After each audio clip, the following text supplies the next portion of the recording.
Eli Nightfall, good evening. Settle in if you can. Draw the curtains tighter against the encroaching dark, for the tale we explore tonight is one that clings to the edges of sanity. A story whispered in the deepest hours of the night, when the veil between worlds feels disturbingly thin. It begins, as so many chilling chronicles do, a desolate promontory overlooking the perpetually shadowed town of Oakhaven. Even on the brightest summer day, a chill seems to emanate from the hill's crest, with a skeletal silhouette of Blackwood Asylum claws at the bruised sky. For over 150 years, it stood as a repository for the broken, the lost, the minds fractured beyond mending. Its stone walls, now stained with time and untold miseries, have absorbed more than just the damp and the cold. They are saturated with the very essence of human despair. The local populace, even generations removed from its operational days, speaks of Blackwood in hushed, fearful tones. They tell of lights flickering in its vacant windows, of mournful cries carried on the night breeze, of an oppressive, almost physical dread that settles upon anyone foolish enough to trespass upon its blighted grounds. Our particular descent into Blackwood's legacy begins not with a thrill-seeker or a ghost hunter, but with a man named Arthur Pendleton, a meticulous, if somewhat obsessive, historian of local folklore and forgotten institutions. Arthur was a creature of archives and dusty tomes, his passion lying in the unearthing of stories that time had tried to bury. It was during his research in a 19th century sanatoria that he first stumbled upon a curious, almost illegible footnote in a regional gazetteer dated 1888. The entry was brief, dismissive, referring to disturbances of a peculiar nature at the Blackwood Parochial Asylum, attributed to the hysterical prognostications of a deranged female inmate. No name was given, no further details offered. Yet, for Arthur, that small, almost overlooked reference was a spark in the darkness. Hysterical prognostications. The phrase resonated with an odd, unsettling power. He delved deeper, sifting through brittle county records, asylum admission ledgers thick with the scent of decay, and forgotten correspondences between physicians long dead. Most mentions of Blackwood were mundane, filled with the tragic, everyday chronicles of mental decline, of treatments barbaric by modern standards, of lives slowly extinguishing within its formidable walls. But then, buried within a box of miscellaneous asylum effects slated for incineration, but somehow overlooked for decades, he found it. A small, leather-bound journal, its cover warped and stained, its clasp rusted shut. With painstaking care, Arthur prized it open. The handwriting within was spidery, erratic, belonging to a DR. Alastair Finch, one of Blackwood's chief physicians during the late 1870s and 80s. Much of it detailed patient observations, treatment regimens, the grim administrative duties of such a place. But then, Arthur's breath caught. October 17th, 1887. Finch had written his script tighter here, as if penned under duress. The patient in cell 13, Agnes, continues her unsettling displays. We have had to restrain her again. The walls, she defaces them with such fervor, not with excrement, as some poor souls do, but with her own blood. She claims they are messages, warnings. Last night, she spoke of fire by the old mill, and today, word reached us of a blaze consuming Whitaker's grist mill down to the foundations. Coincidence, of course. It must be. The woman is profoundly mad. Arthur's heart hammered against his ribs. Sister Agnes, the Mad Nun, as she would later be dubbed in Oakhaven's hushed folklore. He read on, devouring Finch's increasingly disturbed entries. The doctor chronicled more of Agnes's prognostications, each scrawled in her own lifeblood, each chillingly, impossibly accurate. A sudden fever that swept through the children's ward, claiming 3 lives, just as Agnes had depicted in a crude, bloody sigil. The unexpected death of the asylum's cruel head orderly, found lifeless at the bottom of a steep stairwell. A fall Agnes had foreseen in a frantic, whispered verse the day before. Finch's tone shifted from clinical detachment to bewilderment, then to a palpable, creeping fear. "Her eyes," he wrote, "they seem to look through me, to see things not of this world. She speaks of the weeping walls and the scribe of sorrow. I fear her madness may be contagious or perhaps something else entirely." The journal detailed how Sister Agnes's prophecies grew more elaborate, more terrifying. She spoke of events far beyond the asylum's confines, of tragedies that would befall Oakhaven, of a darkness that clung to Blackwood itself, a darkness she claimed was now irrevocably bound to her. The authorities tried to silence her, to scrub away the bloody warnings, but they always reappeared, fresh and visceral. Arthur found himself utterly captivated, a cold dread coiling in his stomach. These weren't just the ramblings of a disturbed mind. This was a documented account of something inexplicable, something horrifying. The final entries in Dr. Finch's journal were hurried, almost illegible. He wrote of Agnes's final, terrible prophecy, one so dire, so apocalyptic for Blackwood and its inhabitants, that he dared not record its full content, only hinting at a reaping, a silence to fall upon the hill, and the eternal stain.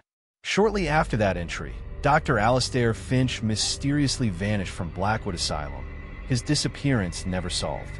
And not long after, Sister Agnes herself was found dead in her cell, the cause officially listed as exhaustion due to acute mania, though hushed rumors spoke of a room unnaturally cold, and walls completely, impossibly, covered in a fresh layer of intricate, terrifying prophecies, as if she had poured out every last drop of her lifeblood in a final, desperate testament.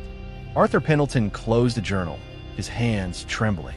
The air in his usually comforting study suddenly felt cold, oppressive. The story of Sister Agnes, the Mad Nun of Blackwood, was no mere footnote. It was a gaping wound in the history of Oakhaven, a testament to a horror that defied rational explanation. He knew, with a certainty that chilled him to the bone, that he had to go to Blackwood. He had to see the place where these blood prophecies were born, to stand within the weeping walls of Cell 13, if it still existed. He felt an undeniable pull, a morbid curiosity mingling with a profound unease. He had to know if the echoes of Sister Agnes's agony and her terrible gift still lingered within that decaying edifice. He had to discover if the silence that fell upon Gallows Hill after her death was truly an end, or merely a pause before the most dreadful prophecy of all began to stir. The decision was made. His research had unearthed a nightmare, and now he felt compelled to walk into its heart. Little did he know that Blackwood Asylum had been waiting, and that the prophecies of its most infamous inmate were far from over. In fact, for Arthur Pendleton, and for anyone who dared to listen too closely to the whispers from Cell 13, they were only just beginning. The story of the curse of the Mad Nun truly commences not with her death, but with the horrifying realization that her bloody words, even now, hold the power to shape reality, to drag the unsuspecting into a maelstrom of fear and supernatural dread. In Blackwood Asylum, that brooding sentinel on Gallows Hill, is the stage upon which this terror will once again play out. The air grows colder still, doesn't it? The shadows lengthen. We are about to cross the threshold. Chapter 1. The Weeping Walls of Blackwood Asylum. The silence in Arthur Pendleton's study, once a comforting embrace, now seemed to pulse with a parasitic life. Drawing breath from the yellowed pages of Dr. Alistair Finch's journal, the leather-bound book lay open on his mahogany desk, a dark stain against the polished wood, its contents having unspooled a narrative so chilling that the very air in the room felt several degrees colder, tainted with the miasma of Blackwood Asylum's long-dormant despair.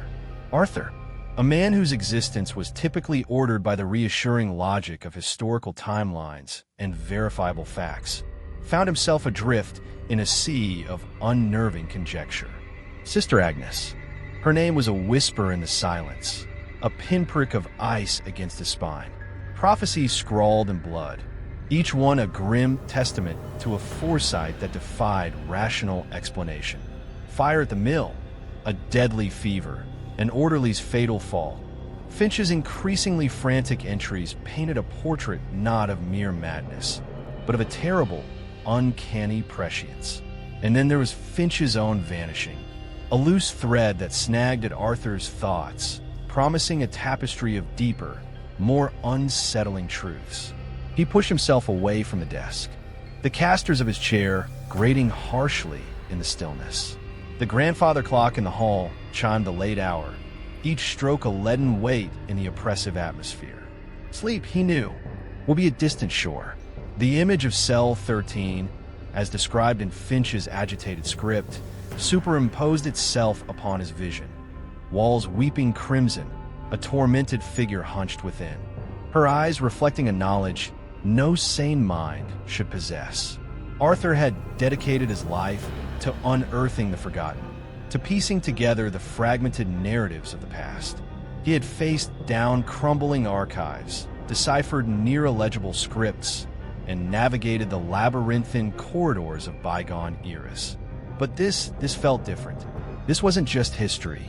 It felt alive, malevolent, a slumbering beast he had inadvertently prodded. The journal was a key, or perhaps a map, leading into a territory where the boundaries between folklore and horrific reality were terrifyingly blurred. The final, unspeakable prophecy hinted at by Finch, a reaping, a silence to fall upon the hill, echoed in his mind, a discordant symphony of dread. He had no more. The instinct, the academic curiosity that had always driven him, was now tainted with a darker, more urgent compulsion. It was no longer a question of if he would go to Blackwood, but how soon he could sever the tethers of his ordinary life and step into the shadow of Gallows Hill. The journey to Oakhaven was undertaken beneath a sky the color of a day-old bruise, a perpetually overcast canvas that seemed to weep a fine, persistent drizzle. Arthur drove, his ancient but reliable sedan eating up the miles of winding country roads that grew progressively more isolated, more melancholic, the further he ventured from the familiar comforts of his own town. The landscape itself seemed to transform, the vibrant greens of well-tended fields giving way to sparser vegetation, to trees that clawed at the sky with gnarled, arthritic branches. He passed through hamlets where time appeared to have stagnated, their stone cottages hunched beneath moss-covered roofs, their windows like vacant eyes watching his passage with a silent, unsettling scrutiny. The name Oakhaven, when he finally saw it on a weathered, lichen-stained road sign, carried with it a palpable sense of foreboding. The town lay nestled in a shallow, perpetually shadowed valley, dominated, even from a distance, by the brooding prominence of Gallows Hill. And upon that hill, like a diseased crown, sat Blackwood Asylum. Even from miles away, its silhouette was unmistakable, a jagged scar against the bruised heavens. Entering Oakhaven was like stepping into a muted photograph. The colors seemed leached from the world, the sounds dampened. The drizzle had intensified, casting a slick, greasy sheen over the cobblestone streets and slate roofs. The townsfolk he glimpsed, a woman scurrying into a dimly lit bakery, an old man hunched on a bench beneath the dripping eaves of the closed post office, his face a roadmap of grim resignation, moved with a furtive, inward-looking air. Their faces were etched with a peculiar brand of weariness, a subtle apprehension that Arthur, attuned to the nuances of atmosphere, recognized as the mark of a community living too close to a place of profound darkness. He parked his car near what passed for the town square, a desolate patch of green dominated by a weather-beaten war memorial, its bronze figures streaked with verdigris. The few shops that lined the square had a forlorn, uninviting appearance. Their windows displayed dusty, uninspired goods, their interiors shrouded in a perpetual twilight. He sought out the local inn, the Weary Traveler, its sign creaking mournfully in the damp wind. Inside, the gloom was only marginally less oppressive. A few patrons nursed their drinks in silence, their conversations, if any, conducted in hushed, almost conspiratorial tones.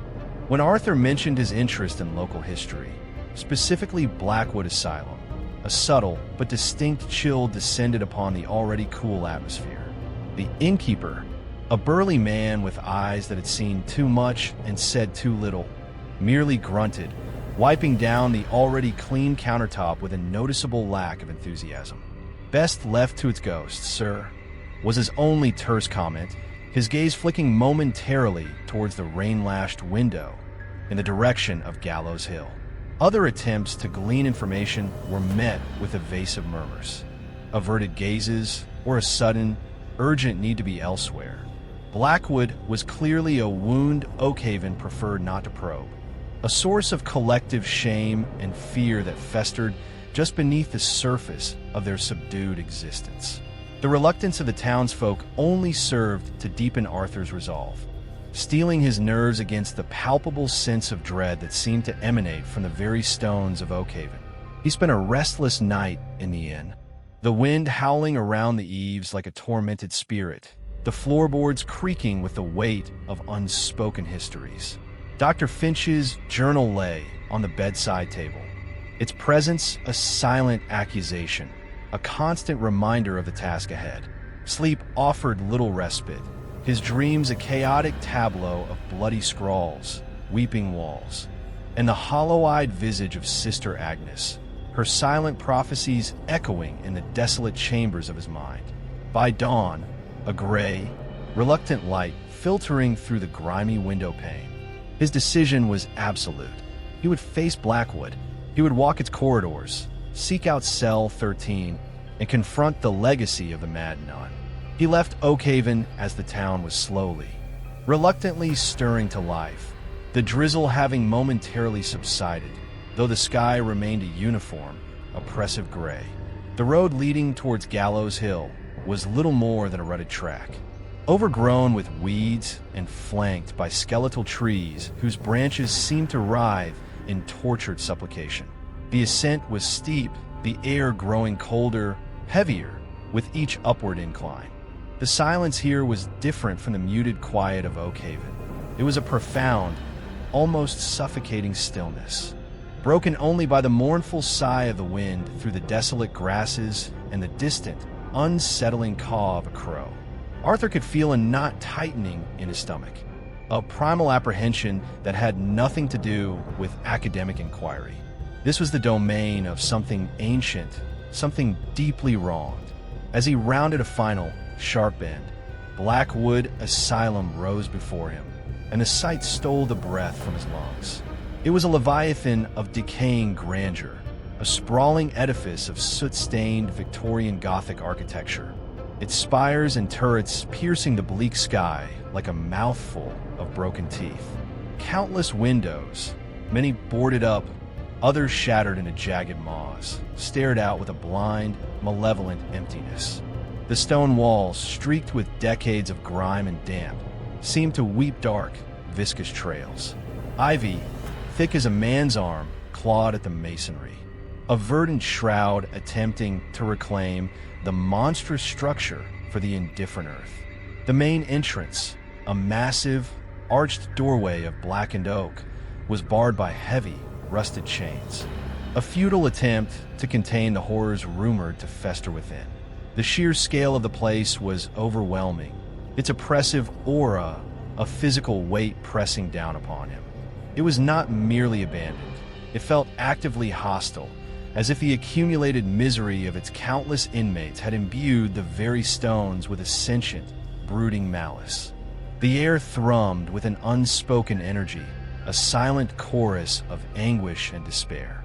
Arthur parked his car some distance from the rusted wrought iron gates that marked the perimeter of the asylum grounds, their intricate scrollwork twisted and broken, like skeletal fingers beckoning him forward. He could see the faint outline of what was once a formal garden, now a riot of tangled thorns and grasping weeds, a testament to nature's slow, inexorable reclamation. Dr. Finch's journal had spoken of the weeping walls and the scribe of sorrow. Standing here, before this monument to madness and suffering, Arthur began to understand. The walls did indeed seem to weep, and the pervasive silence felt like the sorrowful exhalation of 1,000 tormented souls. He could almost hear the faint, distant echo of screams, the clatter of unseen chains, the whisper of Sister Agnes's blood-soaked prophecies carried on the desolate wind.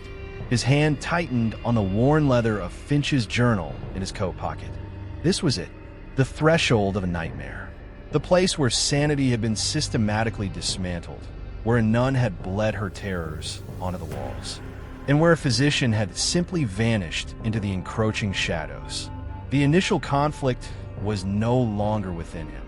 It was now between him and the looming, silent challenge of Blackwood Asylum itself. The rusted gates of Blackwood Asylum, though appearing formidable, yielded to Arthur's determined push with a protracted, agonized shriek of tortured metal that echoed unnaturally in the profound stillness of Gallows Hill. The sound was a violation, a stark announcement of his intrusion into a place that had long been surrendered to silence and decay. He stepped onto the asylum grounds, the gravel crunching unervingly beneath his worn leather shoes, each footfall seeming to disturb a fragile, ancient slumber. The air here was noticeably colder than on the track leading up the hill, and it carried a peculiar, cloying scent, a miasma of damp earth, decaying vegetation, and something else, something subtly metallic and unsettlingly organic like old, dried blood mingling with the musty perfume of forgotten sorrows. Arthur found himself breathing shallowly, his senses on high alert, every nerve ending thrumming with a mixture of trepidation and a grim, scholarly excitement. This was the epicenter of the legend, the very heart of the Mad Nun's dark legacy. The path to the main building was almost entirely consumed by nature's relentless advance. Gnarled roots, like the arthritic fingers of some subterranean beast, buckled the flagstones, while thorny vines snaked across the walkway, eager to trip the unwary. The once manicured lawns were now fields of waist-high, spectral grasses that swayed in the mournful breeze, whispering secrets he couldn't quite decipher. To his left, he could discern the ghostly outline of a dilapidated conservatory, its glass panes mostly shattered. The twisted skeletons of long-dead plants reaching out like skeletal supplicants from within its shadowy depths. To his right, further into the encroaching woods that pressed in on the asylum from all sides, he saw what looked like the toppled, moss-covered stones of a small, forgotten cemetery. Undoubtedly the final resting place for those inmates who had no one to claim them, their lives and deaths absorbed into Blackwood's blighted soil. The sheer desolation of the place was overwhelming. It was a desolation imbued with a potent, almost palpable sense of presence. It did not feel empty, it felt watched. As he drew closer to the main edifice, the scale of Blackwood became even more imposing. The walls towered above him, a labyrinth of soot-stained brick and dark, unyielding stone. The few intact windows were like vacant cataract eyes, reflecting the bruised, overcast sky with a chilling indifference. Many were boarded haphazardly with rotting planks, as if a frantic attempt had been made to seal away the horrors within, or perhaps to prevent something from escaping. He noted the intricate, if decaying, stonework around the arches and gables, grotesque gargoyles, their features eroded by time and weather, leered down from shadowy recesses, their silent screams frozen for eternity. It was a masterpiece of Gothic gloom, designed, it seemed, not to heal, but to intimidate, to crush the spirit.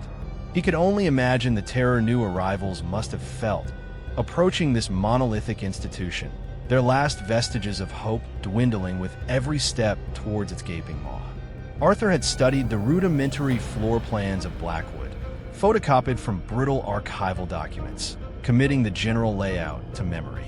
He knew that Cell 13, if Finch's journal was accurate in its designation, would likely be in one of the older, more isolated wings, perhaps one reserved for the most intractable cases.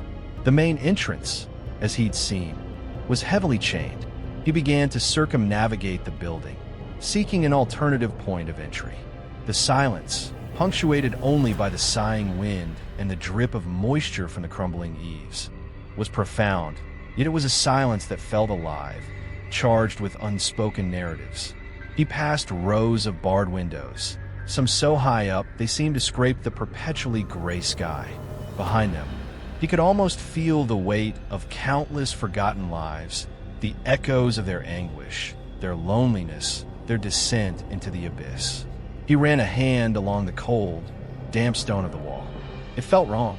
There was a subtle vibration, a faint thrumming energy that seeped into his fingertips, like the lingering resonance of a scream held captive within the very fabric of the building. He found a potential entry point around the rear of the west wing, a service door, its wood rotted and splintered, hanging precariously on a single rusted hinge. A cursory examination revealed no modern locks, no signs of recent attempts to secure it beyond its own decay. With a deep breath, bracing himself against the sudden surge of adrenaline that was equal parts fear and anticipation, Arthur pushed. The door groaned in protest, the sound echoing through the unseen corridor beyond, before giving way with a final, splintering crack. A gust of cool, fetid air washed over him, carrying the scents he detected outside, but intensified, now mingled with the unmistakable aroma of dust, mildew, and something acrid, like stale chemicals and old fear. It was the breath of Blackwood, exhaled from its decaying lungs. Stepping inside was like crossing a threshold into another time, another reality. The gloom was almost absolute, broken only by the faint, spectral light filtering through grimy, cobweb-choked windows high up on the walls.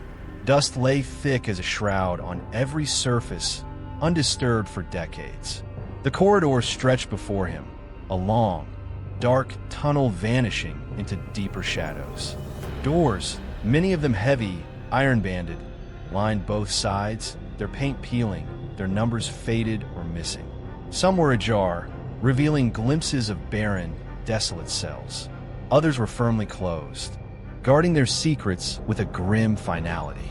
The silence within was even more profound than outside, heavy, oppressive, and punctuated by unsettlingly intimate sounds. The drip, drip, drip of water from a leaky pipe somewhere in the depths of the building, the scuttling of unseen creatures in the walls, the faint, almost imperceptible creak of the ancient structure settling around him, as if it were a living organism sighing in its troubled sleep. He consulted his hastily sketched map, trying to orient himself. The West Wing, according to the old plans, housed the isolation cells. Cell 13.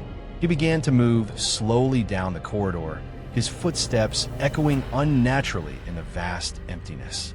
The air grew colder with each step, a damp, bone-chilling cold that had nothing to do with the outside temperature. He passed a common room, its furniture, a few overturned chairs, a rotted table, looking like the skeletal remains of some long-forgotten gathering.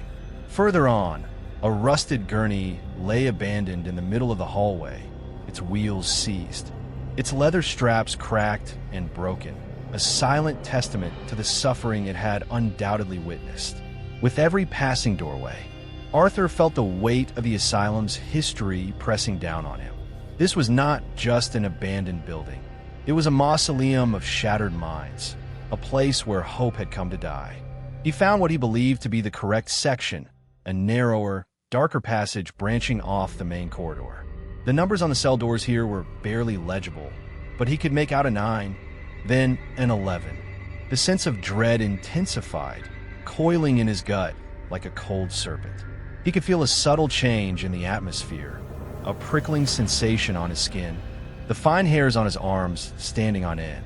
It was as if he were approaching a source of concentrated malevolence, a focal point of the asylum's psychic distress. And then he saw it.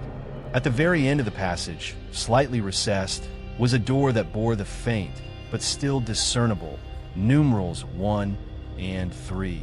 Cell 13, Sister Agnes's cell, the scribe of sorrow's sanctum. The door was different from the others. It was made of heavier timber, reinforced with thick iron bands, and possessed a small, Bar Judas window, now caked with grime. There was no handle on the outside, only a heavy bolt currently drawn back. A shiver traced its way down Arthur's spine. This was the place, the crucible of the Mad Nun's prophecies. He could almost feel her presence, a faint, lingering echo of her torment. He hesitated for a moment, his hand hovering before the cold iron. Dr. Finch's words resonated in his memory. Her eyes, they seemed to look through me, to see things not of this world. Was he about to confront something more than just a historical curiosity? Was he about to step into the heart of the curse itself? The silence in the narrow passage was absolute, broken only by the frantic thumping of his own heart. He had come this far. There was no turning back now. With a deep, steadying breath, Arthur Pendleton reached out and pushed open the door to cell 13. Chapter 2, A Prophecy Written in Agony. The door to cell 13 creaked open with a sound like a dying groan. The ancient would protesting its disturbance after decades of immobility. The hinges, caked with rust and the grime of ages, surrendered with a protracted, mournful screech that seemed to echo not just down the narrow corridor, but through the very bones of Blackwood Asylum. A wave of air, colder and more fetid than any he had yet encountered, billowed out from the Stygian darkness within, striking Arthur's face like a physical blow. It was a noxious cocktail of scents, the omnipresent damp and mildew, certainly, but beneath it a stronger, more pervasive undercurrent of something else. It was the faint, coppery tang of old blood, so deeply ingrained in the fabric of the room that even years of neglect could not fully erase it, mingled with an almost indescribable odor of profound, lingering despair. As if the very essence of human suffering had condensed and settled within these four walls. Arthur recoiled instinctively, his hand flying to his mouth, a knot of nausea tightening in his stomach. This was not merely a cell. It was a tomb, a place where a soul had not just been confined, but had seemingly bled itself dry, both literally and metaphorically. He fumbled in his coat pocket for the small, powerful flashlight he had brought, its beam cutting a sharp, unwavering swathe through the oppressive blackness. The light landed first on the opposite wall, and Arthur's breath hitched in his throat. His mind, already primed by Dr. Finch's harrowing descriptions, struggled to reconcile the physician's words with the stark, horrifying reality now illuminated before him. The walls, oh the walls, they were a grotesque canvas of madness and agony. Though faded and obscured by layers of dust and cobwebs, the unmistakable, rust-colored stains were still there, spread across the rough-hewn stone in a chaotic, nightmarish tapestry. They were not mere smudges or splatters, but deliberate, if frantic, markings. Crude, unsettling symbols, like something from forgotten, blasphemous grimoire, intertwined with spidery, almost illegible script, the letters elongated and contorted as if penned in a paroxysm of torment. There were twisted, childlike depictions of figures with hollow eyes and screaming mouths, scenes of fire and desolation, and geometric patterns that seemed to writhe and shift even under the steady beam of his flashlight, creating a disorienting, almost nauseating effect. It was as if Sister Agnes had attempted to claw her visions out of her own mind and plaster them onto the stone, a desperate, bloody testament to the horrors that haunted her. Arthur stepped cautiously into the cell, the flashlight beam sweeping across the confined space. It was small, perhaps 10 feet by 8, a claustrophobic box designed for containment, not comfort. A rusted iron bedstead, stripped of any bedding, was bolted to one wall, its springs grotesquely twisted. A simple, overturned wooden stool lay in one corner, coated in a thick layer of dust. There was a small, high window, barred and opaque with grime, offering no glimpse of the outside world, only a dim, suffocating sense of perpetual twilight. But it was the walls that held his horrified gaze. Every inch of available surface, from floor to ceiling, seemed to have been touched by Sister Agnes's bloody exhortations. Some areas were darker, the stains more concentrated, as if she had returned to certain prophecies again and again, reinforcing their dire pronouncements. Other sections were fainter, almost ghostly, hinting at earlier, perhaps less urgent, visions. The sheer volume of it was overwhelming, a visual cacophony of pain and prescience. He moved closer to one particular section of the wall, his flashlight beam trembling slightly in his hand. Here, the script was more discernible, though still erratic and deeply unsettling. The letters were formed with a desperate, almost violent energy. He could make out individual words, phrases, disjointed and cryptic, yet charged with a chilling resonance. The bell tolls thrice for the doctor, who sees but does not believe. Arthur felt a cold dread seep into his bones. Dr. Finch, the man who chronicled Agnes's descent, the man who had vanished. Was this a reference to him? Had Agnes foreseen his disappearance, or perhaps his demise?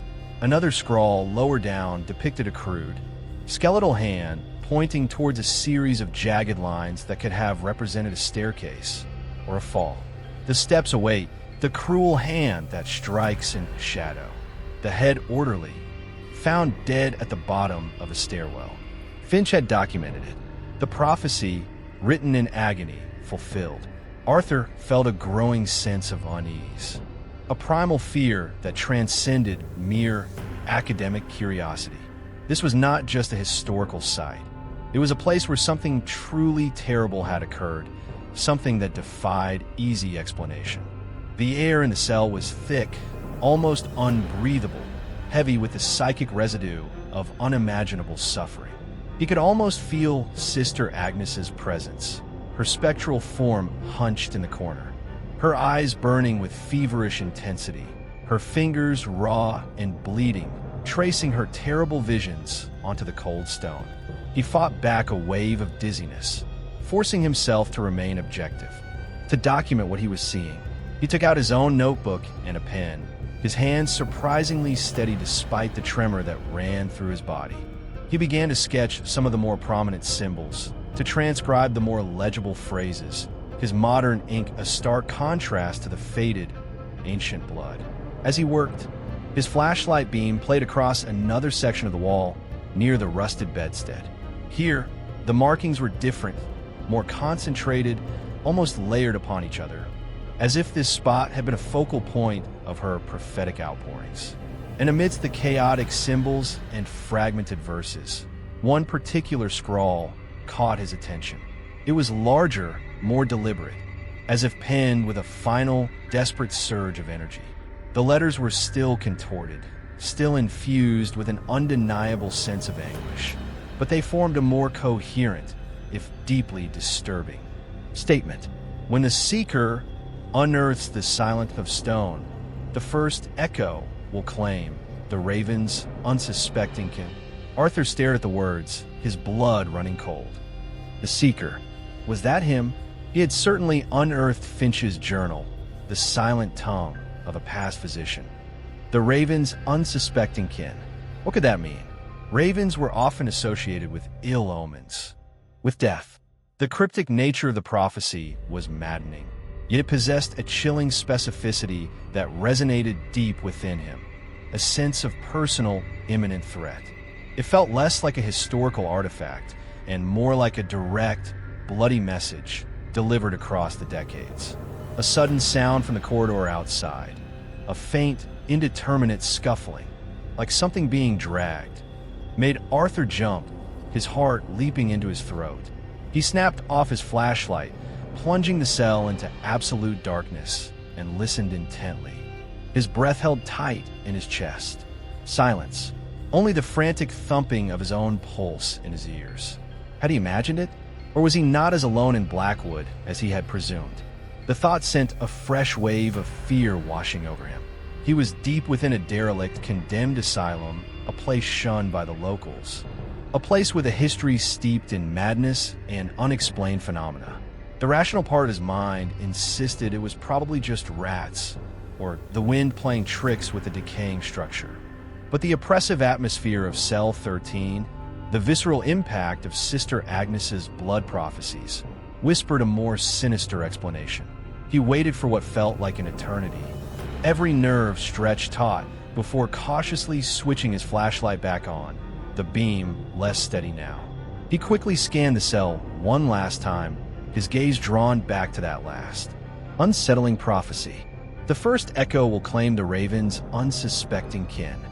He knew, with a certainty that defied logic, that this was not just a random scrawl. It was active. It was waiting. The discovery of these prophecies was not the end of his investigation. It was merely the beginning of something far more terrifying. The blood on the walls, though ancient, seemed to pulse with a faint, unholy light under his flashlight beam, the words almost squirming before his eyes. He had come seeking answers, but he had found only more profound and disturbing questions. And a prophecy that seemed to be aimed squarely at him, or at least at the consequences of his arrival. The agony in which it was written was palpable, a silent scream trapped in the stone, and Arthur Pendleton felt its chilling touch deep within his soul. He knew he had to leave cell 13, but he also knew, with a sinking sense of dread, that a part of Sister Agnes's curse, would now leave with him. The first prophecy had been found. The clock was ticking. The air outside cell 13, though still cold and heavy with the asylum's unique miasma of decay and sorrow, felt marginally less suffocating than the intensely concentrated malevolence within Sister Agnes's former prison. Arthur leaned against the grimy corridor wall, his breath coming in ragged gasps. The beam of his flashlight dancing erratically on the peeling paint and crumbling plaster. The prophecy, when the seeker unearths the silent tongue of stone. The first echo will claim the Raven's unsuspecting kin, reverberated in his mind, each word a shard of ice. The seeker. It had to be him. He had found Finch's journal, the silent tongue of a forgotten past. But the Raven's unsuspecting kin. The phrase was a maddening enigma, a chillingly poetic threat whose meaning eluded him, yet filled him with a profound and deeply personal sense of foreboding. The scuffling sound he thought he'd heard moments before, though dismissed as nerves or vermin, now took on a more sinister connotation in the wake of this directly unsettling pronouncement.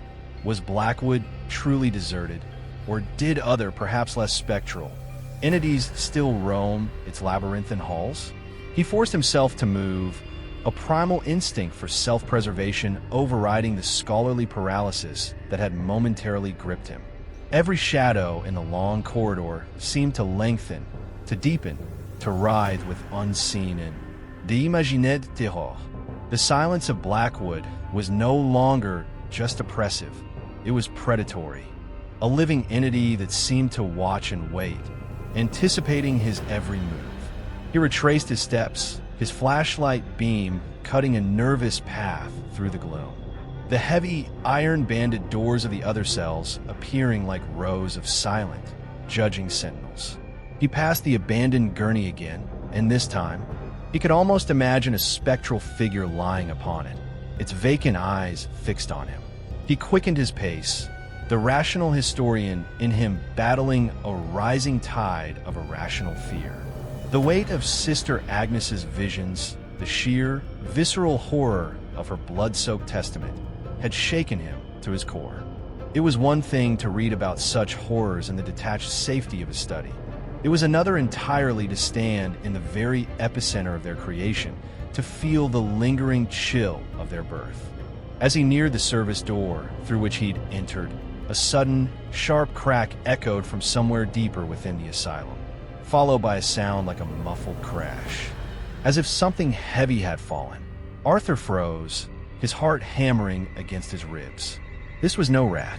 This was something substantial. He doused his light, every sense straining in the darkness. He listened, holding his breath, but the silence returned, thicker, more pregnant than before. Was someone else in the building?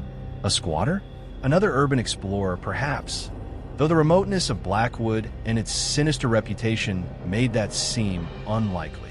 Or was it something else? Something intrinsic to the asylum, disturbed by his presence. By his unearthing of Agnes's prophecies, the ambiguity was almost worse than a confirmed threat. The raven's unsuspecting kin. The phrase clawed at his thoughts. Did it refer to someone he knew? Someone connected to him? Or was it a metaphor? A cryptic clue to the nature of the impending echo? He reached the rotted service door, his fingers fumbling for the makeshift handle he'd used to pull it open. The thought of stepping back out into the gray, drizzling daylight, away from the suffocating darkness of Blackwood, was an almost overwhelming relief. But as he pulled the door ajar, a sliver of murky light illuminating the threshold, his gaze fell upon something on the grimy floor just inside the doorway. Something that hadn't been there when he entered. It was a bird, a raven, or rather, what was left of one. It lay on its back, its glossy black feathers ruffled and matted, its neck twisted at an unnatural, sickening angle. Its eyes, once bright and intelligent, were now dull, vacant beads staring up at the decaying ceiling. There was no blood, no obvious sign of injury, just a profound and terrible stillness. It looked as if it had simply fallen from the sky, its life extinguished in an instant. Arthur stared at the dead bird, a cold dread gripping him, far colder than the chill of the asylum. The first echo will claim the raven's unsuspecting kin. This couldn't be a coincidence. It was too specific, too immediate. The prophecy, scrawled in blood decades ago by a tormented nun in a padded cell, had just manifested. The raven. But what of its kin? Was this bird the kin, or a harbinger for a human victim yet to come? The ambiguity was a fresh wave of terror. He felt a sudden, desperate urge to flee, to put as much distance as possible between himself and Blackwood Asylum, between himself and the chillingly accurate prophecies of Sister Agnes. But even as the thought formed, another, more insidious one took root. If this prophecy had come true, what about the others? The ones he hadn't fully deciphered? The ones that hinted at even greater horrors? What about Dr. Finch's alluded to reaping? He forced himself to look away from the dead raven, its presence a stark, undeniable confirmation of the power he had stumbled upon. He stepped over it carefully, as if treading on hallowed, cursed ground, and out into the bleak embrace of Gallows Hill. The drizzle had stopped, but the sky remained a heavy, leaden gray, mirroring the oppressive weight in his soul. He didn't look back at Blackwood, but he could feel its cold, malevolent gaze on his back, a silent, knowing presence. The asylum had revealed a fraction of its secret, a taste of its power, and it had been terrifyingly real. The drive back to Oakhaven was a blur of anxiety and dawning horror. The image of the dead raven, its neck unnaturally broken, was seared into his mind, superimposed over the bloody scrawls in cell 13. The prophecy had been so swift, so precise. It wasn't just a historical curiosity he was dealing with. It was an active, malevolent force. When he reached the weary traveler, the inn felt less like a haven and more like a temporary, fragile sanctuary against a storm he now knew was coming. The innkeeper gave him a curious, almost pitying look as he collected his key, but Arthur offered no explanation for his pallor or his visibly shaken demeanor. How could he explain that he had just witnessed a decades-old, blood-written prophecy come true? Back in his room, the chill of Blackwood still clinging to him like a shroud, Arthur spread out his notes and Dr. Finch's journal on the rickety table.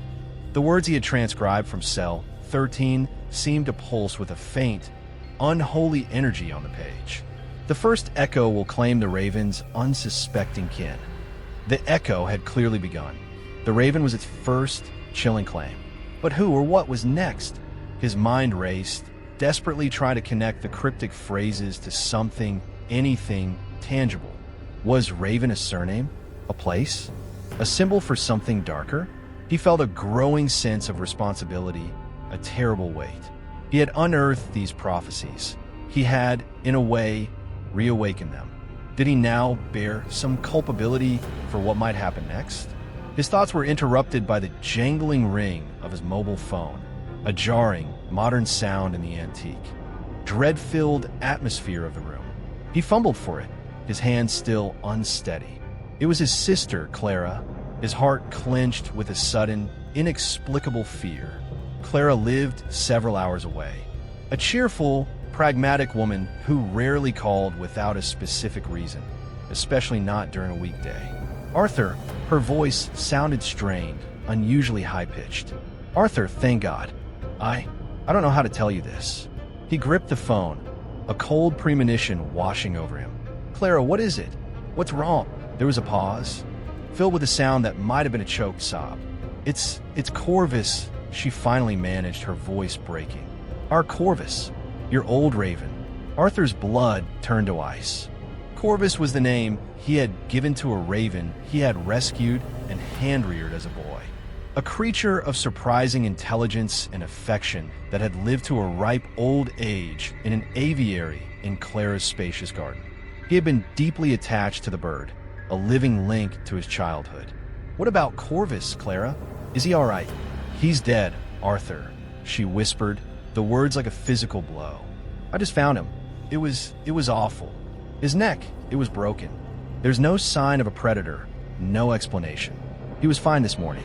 It's like he just fell. Arthur sank onto the edge of the bed, the phone slipping from his nerveless fingers.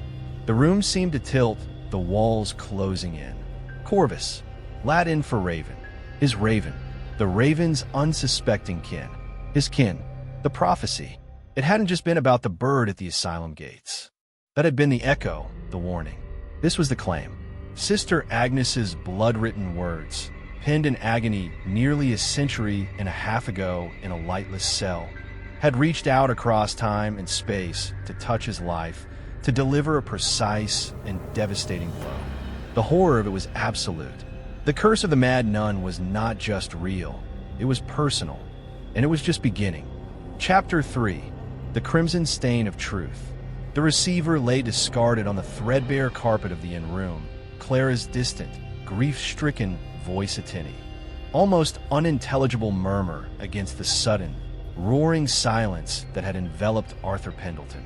Corvus, his Corvus, dead, neck broken, just like the bird at Blackwood's gates.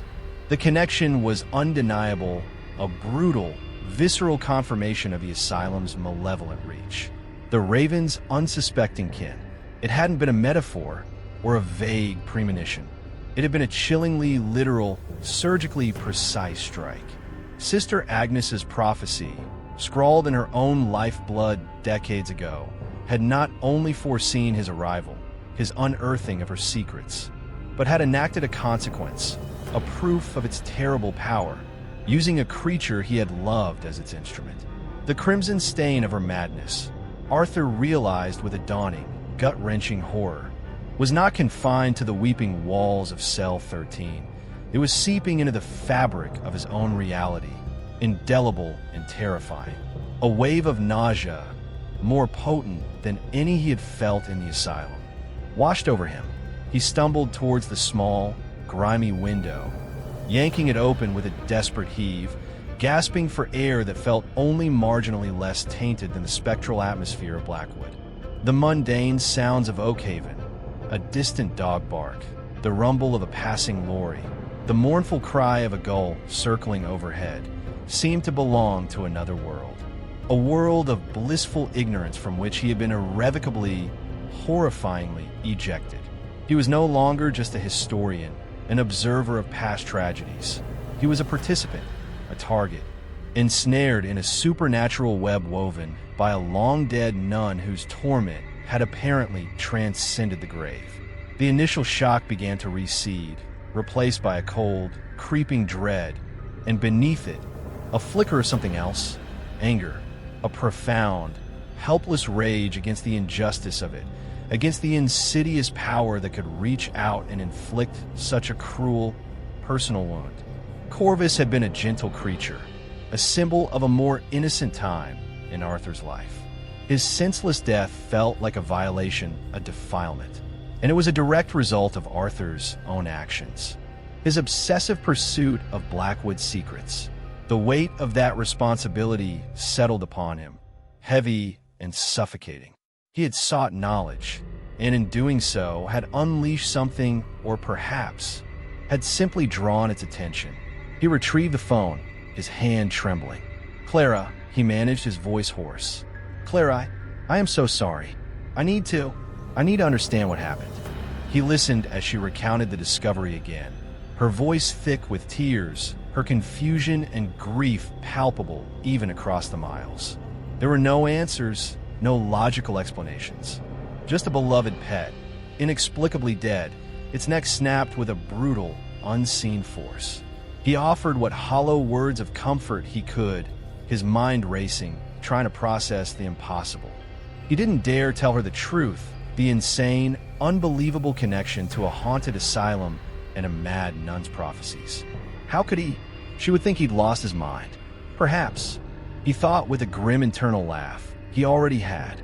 After ending the call, the silence in the room descended once more, no longer roaring, but thick with a chilling, watchful intimacy. Arthur stared at the notes spread across the table, at the transcribed words from Cell 13. The first echo will claim the Raven's unsuspecting kin. It was no longer a cryptic warning. It was a statement of horrifying fact. The truth of Sister Agnes's curse was no longer a matter of academic speculation or local folklore. It was real, it was potent, and it was aimed at him. The blood scrawls were not just relics of past suffering. They were active, malevolent spells, their power undiminished by the passage of time. He thought back to the other markings on the walls of Cell 13, the chaotic symbols, the fragmented verses he hadn't yet fully deciphered. If this one prophecy had manifested with such devastating accuracy, what of the others? What further horrors lay dormant within those bloody hieroglyphs, waiting for some unknown trigger? Perhaps his continued presence, his further investigation to awaken them? Dr. Finch's journal, lying beside his own notes, seemed almost to pulse with a dark energy. Finch had witnessed the fulfillment of Agnes's prophecies firsthand. He had documented her descent, her uncanny foresight, and then he had vanished. Was that his fate too? To be consumed by the very darkness he sought to understand? A new, chilling thought struck him. The Raven at Blackwood's gate had been a warning, a prelude. Corvus's death was the first direct consequence, the first echo. What if this was a pattern? A sequence? What if each unearthed prophecy, each step closer to the heart of Sister Agnes's mystery, would unleash another echo, another targeted manifestation of the curse? The stakes had just been raised to an unbearable degree. This was no longer just about historical research or satisfying a morbid curiosity. This was about survival, and perhaps about preventing further, more terrible consequences. He knew, with a certainty that settled deep in his bones, that he couldn't simply walk away. Leaving Oakhaven now, abandoning his investigation, would feel like a betrayal, not just of his own intellectual integrity, but of Corvus's memory. It would mean surrendering to the fear, allowing the darkness of Blackwood to claim a silent, unresisted victory. And more pragmatically, if the curse was indeed now focused on him, would distance even matter? Could he truly escape something that could reach across miles to snap the neck of a bird in a locked aviary? The thought was terrifying. He was trapped, not by walls of stone, but by the intangible, yet undeniably real, tendrils of a supernatural malevolence. The anger he had felt earlier began to solidify into a grim resolve. If he was to be a player in this horrifying game, then he would play it on his own terms, as much as possible. He needed to understand the full extent of Sister Agnes's prophecies.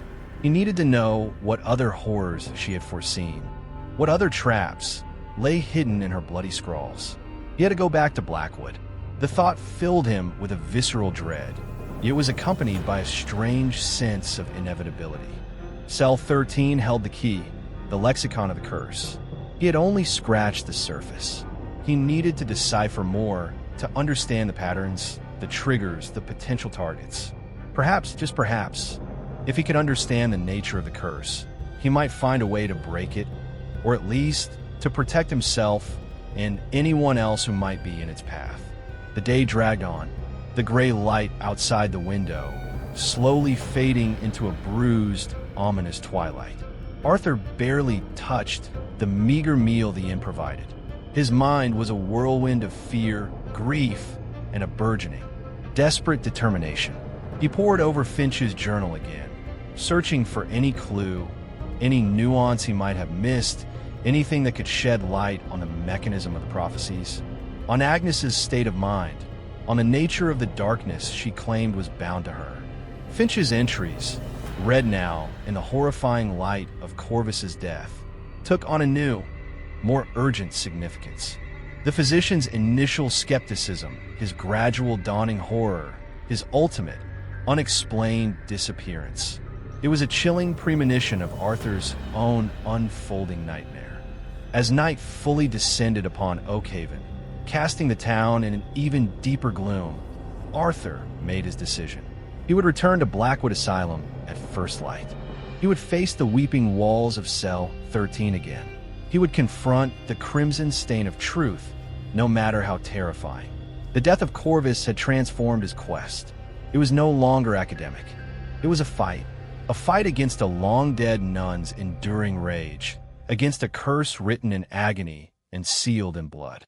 He knew the risks. He knew that each step further into Blackwood's embrace might unleash fresh horrors. But the alternative, to live in perpetual fear, haunted by the knowledge of what he had awakened and the loved ones he might inadvertently endanger, was unthinkable. The truth, however horrifying, was the only path forward. Sister Agnes had spoken, and Arthur Pendleton, now irrevocably bound to her bloody legacy, had to listen.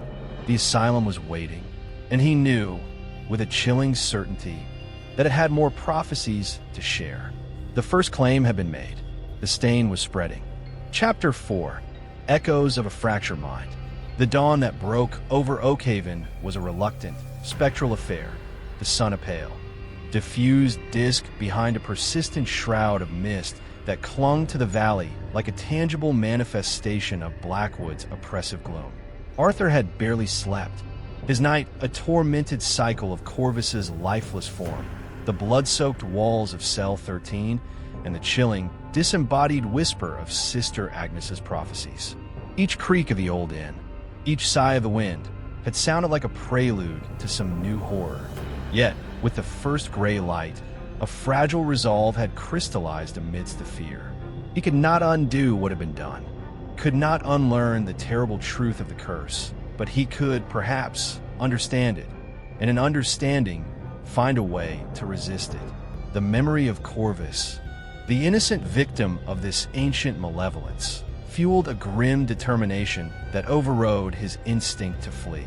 He left, the weary traveler, before the town truly stirred. The innkeeper offering only a silent, knowing nod as Arthur passed, a gesture that seemed to acknowledge the invisible burden he now carried. The drive back to Gallows Hill was imbued with a new, heightened sense of dread. Every gnarled tree, every shadow that danced at the periphery of his vision seemed to hold a sinister portent. The rusted gates of Blackwood Asylum shrieked their welcome, or perhaps their warning, as he pushed them open once more. The air within the grounds felt even colder, more charged than the previous day, as if his prior intrusion and the subsequent fulfillment of the prophecy had stirred something within the asylum's dormant heart. The dead raven was gone from the threshold of the service door, no sign of its passing remaining save for a few scattered, glossy black feathers that swirled in the damp breeze, a subtle, chilling reminder of the curse's efficacy. Stepping back into the Stygian gloom of Blackwood's west wing was like willingly plunging into a nightmare. The silence was heavier now, imbued with a sense of anticipation, as if the very walls were holding their breath, waiting.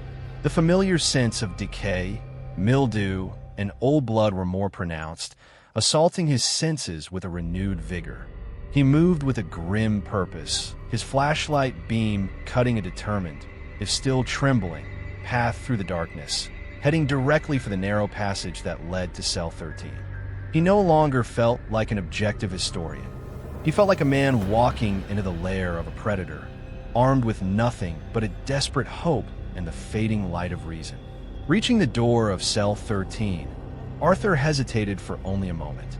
The oppressive aura emanating from within was palpable, a physical force that seemed to push against him. Taking a deep breath, he pushed the heavy door inward. The same cold, fetid air washed over him. The same grotesque panorama of blood-scrawled walls greeted his flashlight beam. But this time, there was a subtle difference. A faint, almost imperceptible thrumming seemed to emanate from the stones themselves, a low, subaudible vibration that resonated deep within his chest. And the air, it carried a new, faint scent, mingling with the old blood and despair. The unmistakable, cloying aroma of lilies, funereal and out of place in this desolate cell. He forced himself to enter, his gaze sweeping across the horrifying tapestry of Sister Agnes's torment. He had to find more. He had to decipher the echoes of her fractured mind, to understand the full scope of her prophetic rage. His flashlight beam meticulously traced the cryptic symbols, the contorted script, searching for patterns, for connections, for anything that might offer a clue to the curse's mechanics or its next target.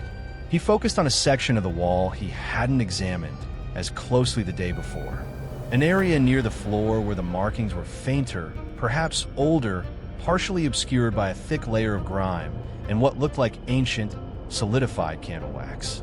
He knelt, carefully brushing away the debris with his gloved hand, revealing more of the faded, rust-colored scrawls.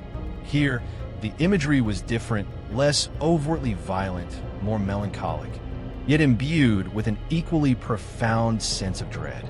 There were crude depictions of weeping eyes, of broken chains, of a single, solitary bell tolling beneath a crescent moon. And amidst these symbols, a new set of phrases began to emerge from the gloom, the letters small, cramped, as if written with a dwindling supply of blood, or perhaps a waning will. The keeper of shadowed ledgers will speak. No more. His ink turned to dust. Arthur's breath caught. The keeper of shadowed ledgers. It was an archaic, poetic phrase, but its meaning seemed chillingly clear in the context of an asylum.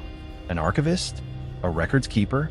Someone who dealt with the dark histories contained within Blackwood's official documents? He quickly cross-referenced this new fragment with Dr. Finch's journal. Finch had made several passing mentions of Mr. Silas Blackwood, no direct relation, it was believed, to the asylum's original benefactors, though the coincidence of name had always been a point of morbid speculation among the staff. The asylum's aging reclusive clerk and archivist during Agnes's confinement. Finch described him as a man who lived amongst the dead and dying on paper, meticulously recording the asylum's grim statistics. Its admissions, its treatments, its numerous, often unexplained, deaths. His ink turned to dust. The phrase sent a shiver down Arthur's spine. Was this another prophecy? Another impending echo of Sister Agnes's curse? As if in answer to his unspoken question, a faint sound drifted from the direction of the asylum's central administrative wing, a sound distinct from the usual creaks and groans of the decaying structure. It was a soft, rhythmic thudding like a book or perhaps a pile of papers repeatedly falling to the floor. Thud, pause, thud, pause, thud. The sound was subtle, almost lost in the oppressive silence, but it was undeniably there. Arthur's blood ran cold. The administrative wing was where the old records office, Silas Blackwood's former domain, was located. Coincidence? After the Raven, after Corvus, he no longer believed in coincidences where Blackwood Asylum was concerned. He knew he had to investigate, leaving the oppressive confines of Cell 13. He made his way through the labyrinthine corridors, his flashlight beam dancing nervously ahead. The asylum seemed to resist his passage, the shadows deepening, the air growing colder as he moved towards the central core of the building. He navigated by his rudimentary map and by a growing, unnerving sense of intuition, as if some unseen force were subtly guiding him, or perhaps luring him deeper into the asylum's decaying heart. The thudding sound grew slightly louder, more distinct. As he approached a set of double doors, their frosted glass panes bearing the faded, peeling gilt lettering. Administration records. One of the doors was slightly ajar. Pushing it open cautiously, Arthur peered inside. The records office was a scene of utter chaos. Filing cabinets, their drawers hanging open like gaping maws, lined the walls. Papers, ledgers, and patient files were strewn across the floor in a haphazard deluge, as if a whirlwind had torn through the room. Dust lay thick on everything, disturbed only by the clear paths where something, or someone, had recently moved. And in the center of the room, beneath a single, grime-caked window that cast a pale, sickly light, was the source of the thudding. An enormous, leather-bound ledger. One of Blackwood's primary record books, by the look of its size and ancient binding, lay open on a large oak desk.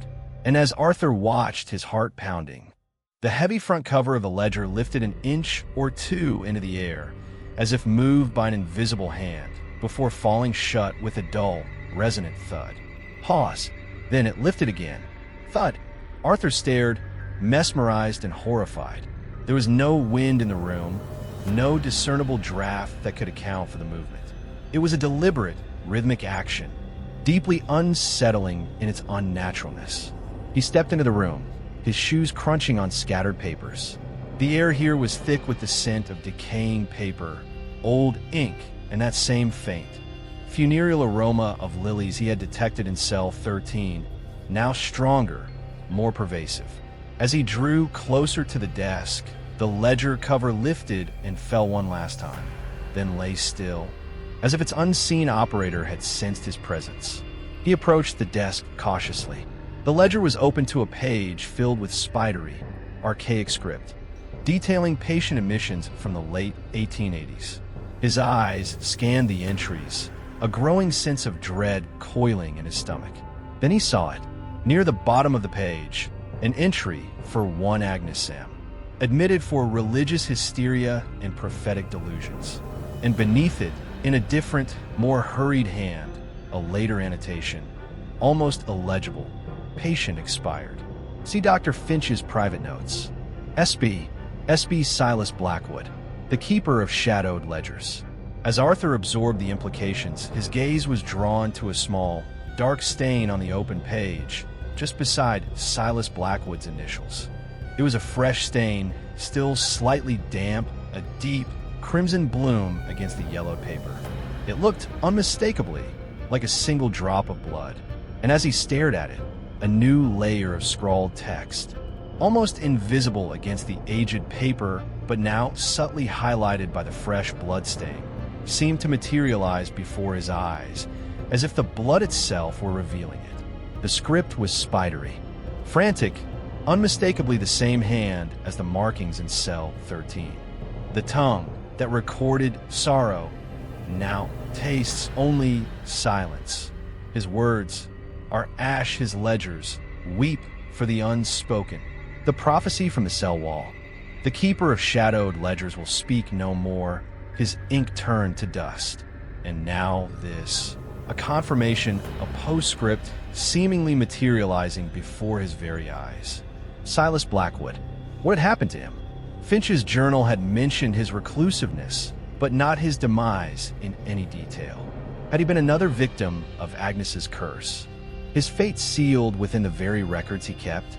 The thudding of the ledger, the fresh drop of blood, the newly revealed script. It was another echo, another horrifying manifestation. The prophecies were not just static pronouncements. They were dynamic, evolving, interacting with his investigation. He looked around the chaotic room, at the scattered papers, the open drawers. It was as if someone or something had been desperately searching for something, or perhaps trying to obliterate a record. The echoes of Sister Agnes's fractured mind were not just confined to her cell. They were reverberating throughout Blackwood, rewriting its history, one terrifying revelation at a time. And Arthur knew, with a chilling certainty, that he was now inextricably caught in their deadly resonance. The records office seemed to shrink around Arthur, the towering shelves of forgotten lives pressing in on him, the air thick with the ghosts of unspoken tragedies and the fresh, chilling scent of lilies and blood. The newly materialized script on the ledger page, seemingly conjured by the single, crimson drop, pulsed with a malevolent energy, a direct communication from the abyss of Sister Agnes's torment. His words are ash, his ledgers weep for the unspoken. It was a poetic, terrifying epitaph for Silas Blackwood, the keeper of shadowed ledgers. A man whose life had been dedicated to chronicling the sorrows of Blackwood Asylum, only to become another forgotten footnote in its cursed history.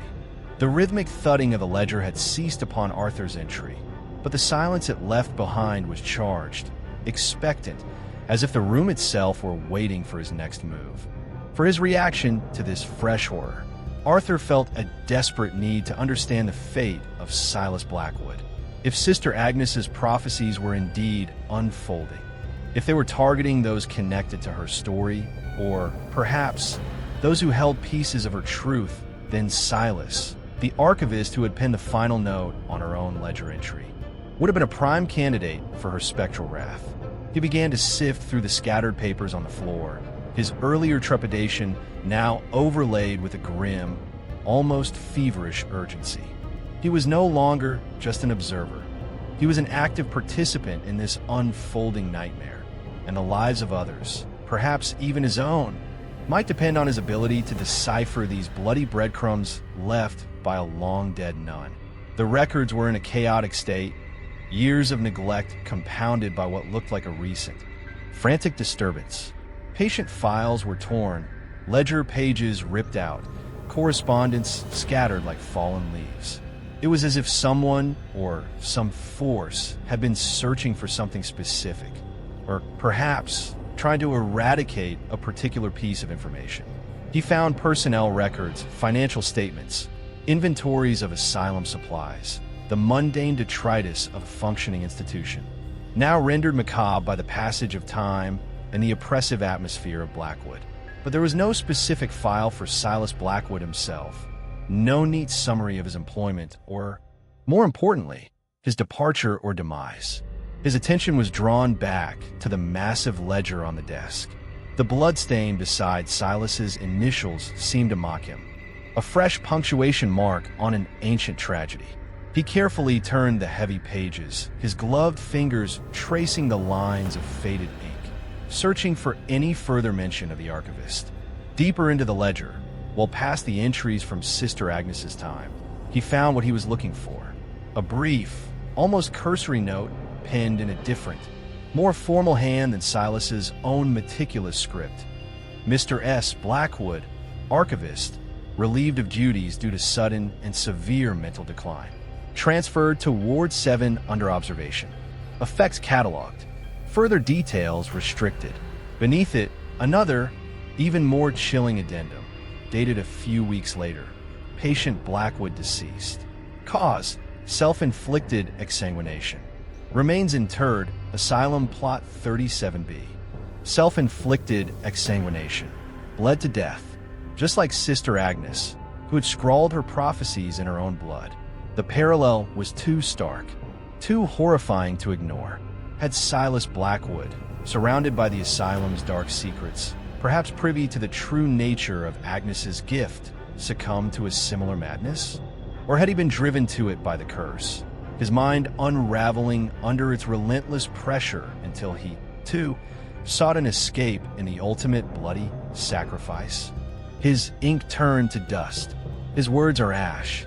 The prophecy from Cell 13 and its echo on the ledger page resonated with a terrible clarity.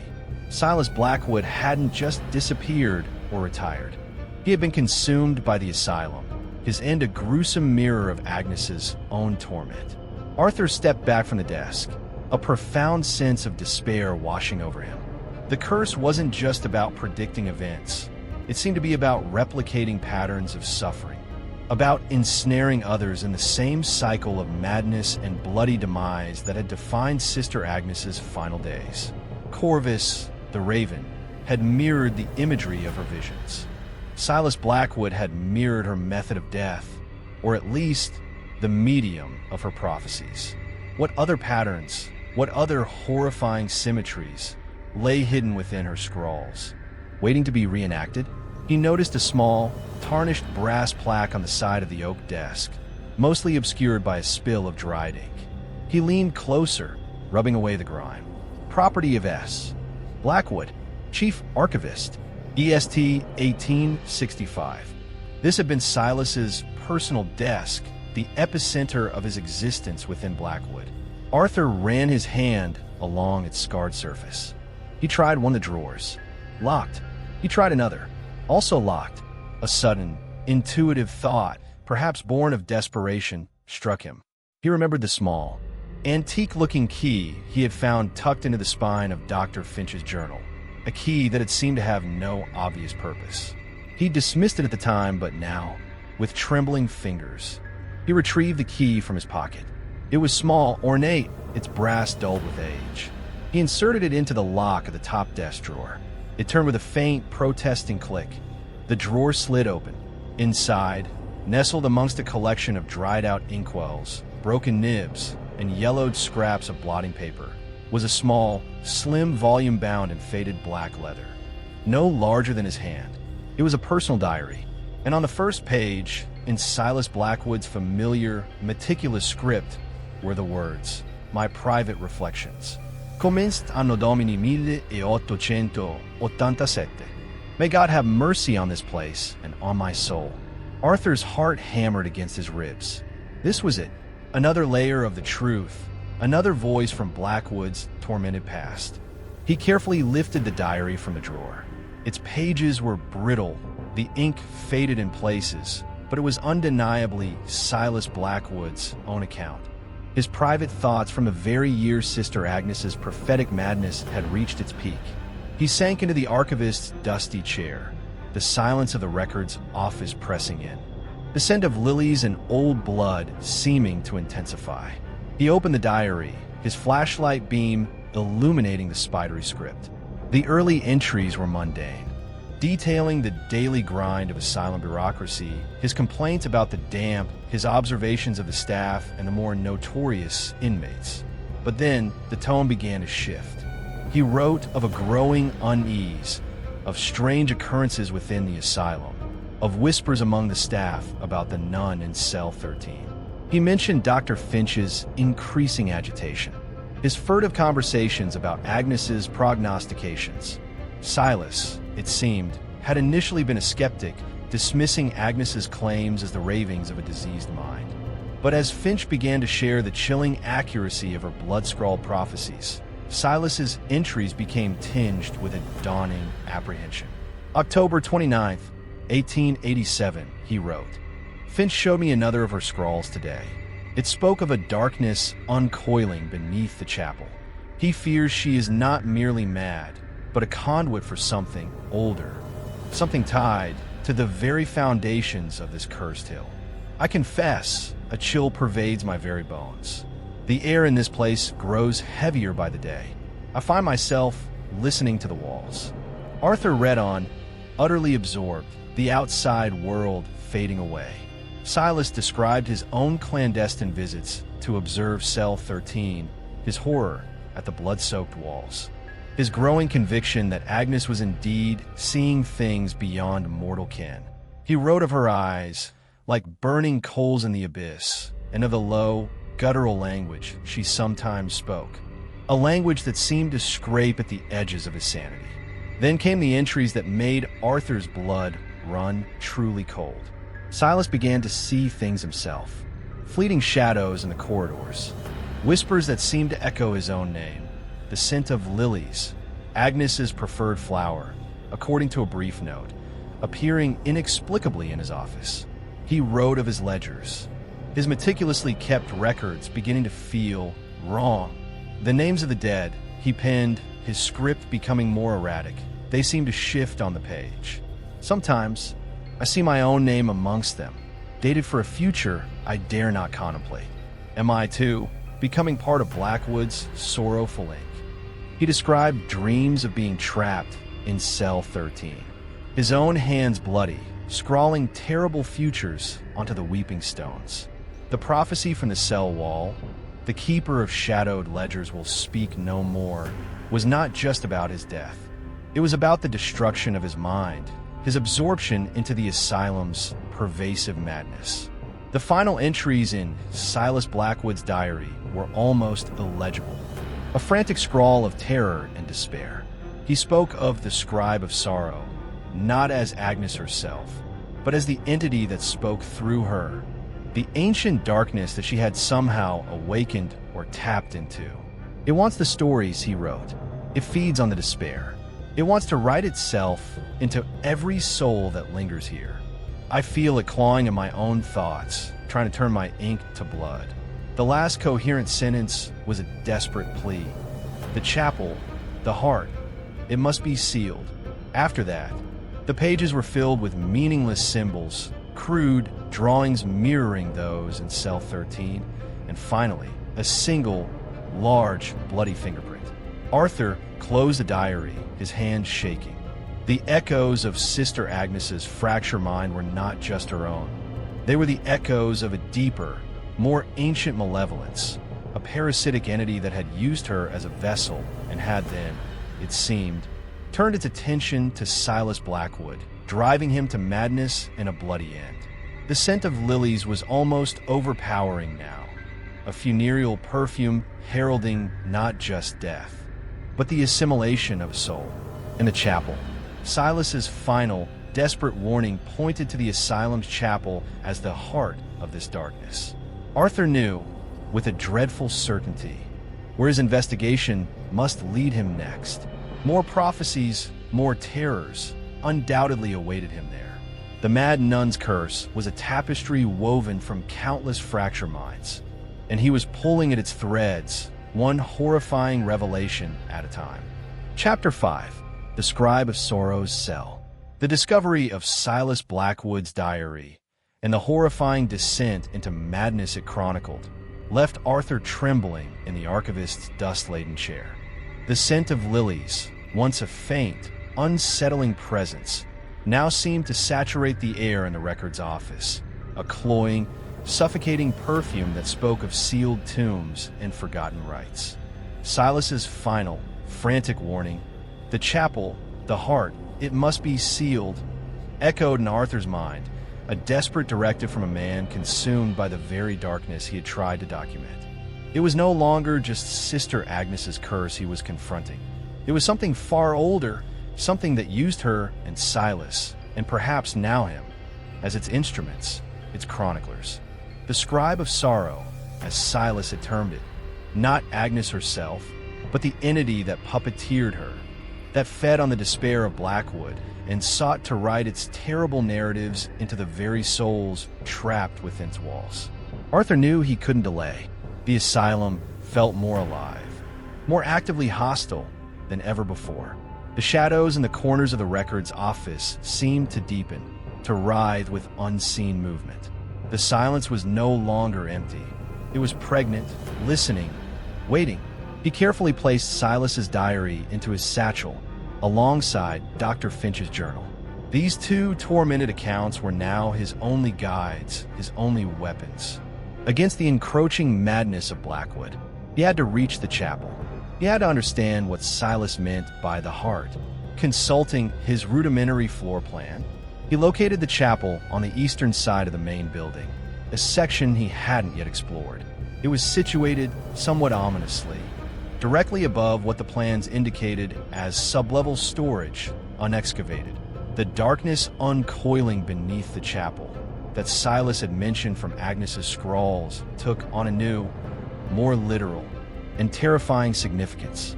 He left the records office, the heavy ledger on Silas's desk remaining still and silent, its bloody postscript a stark testament to the fate of its former keeper.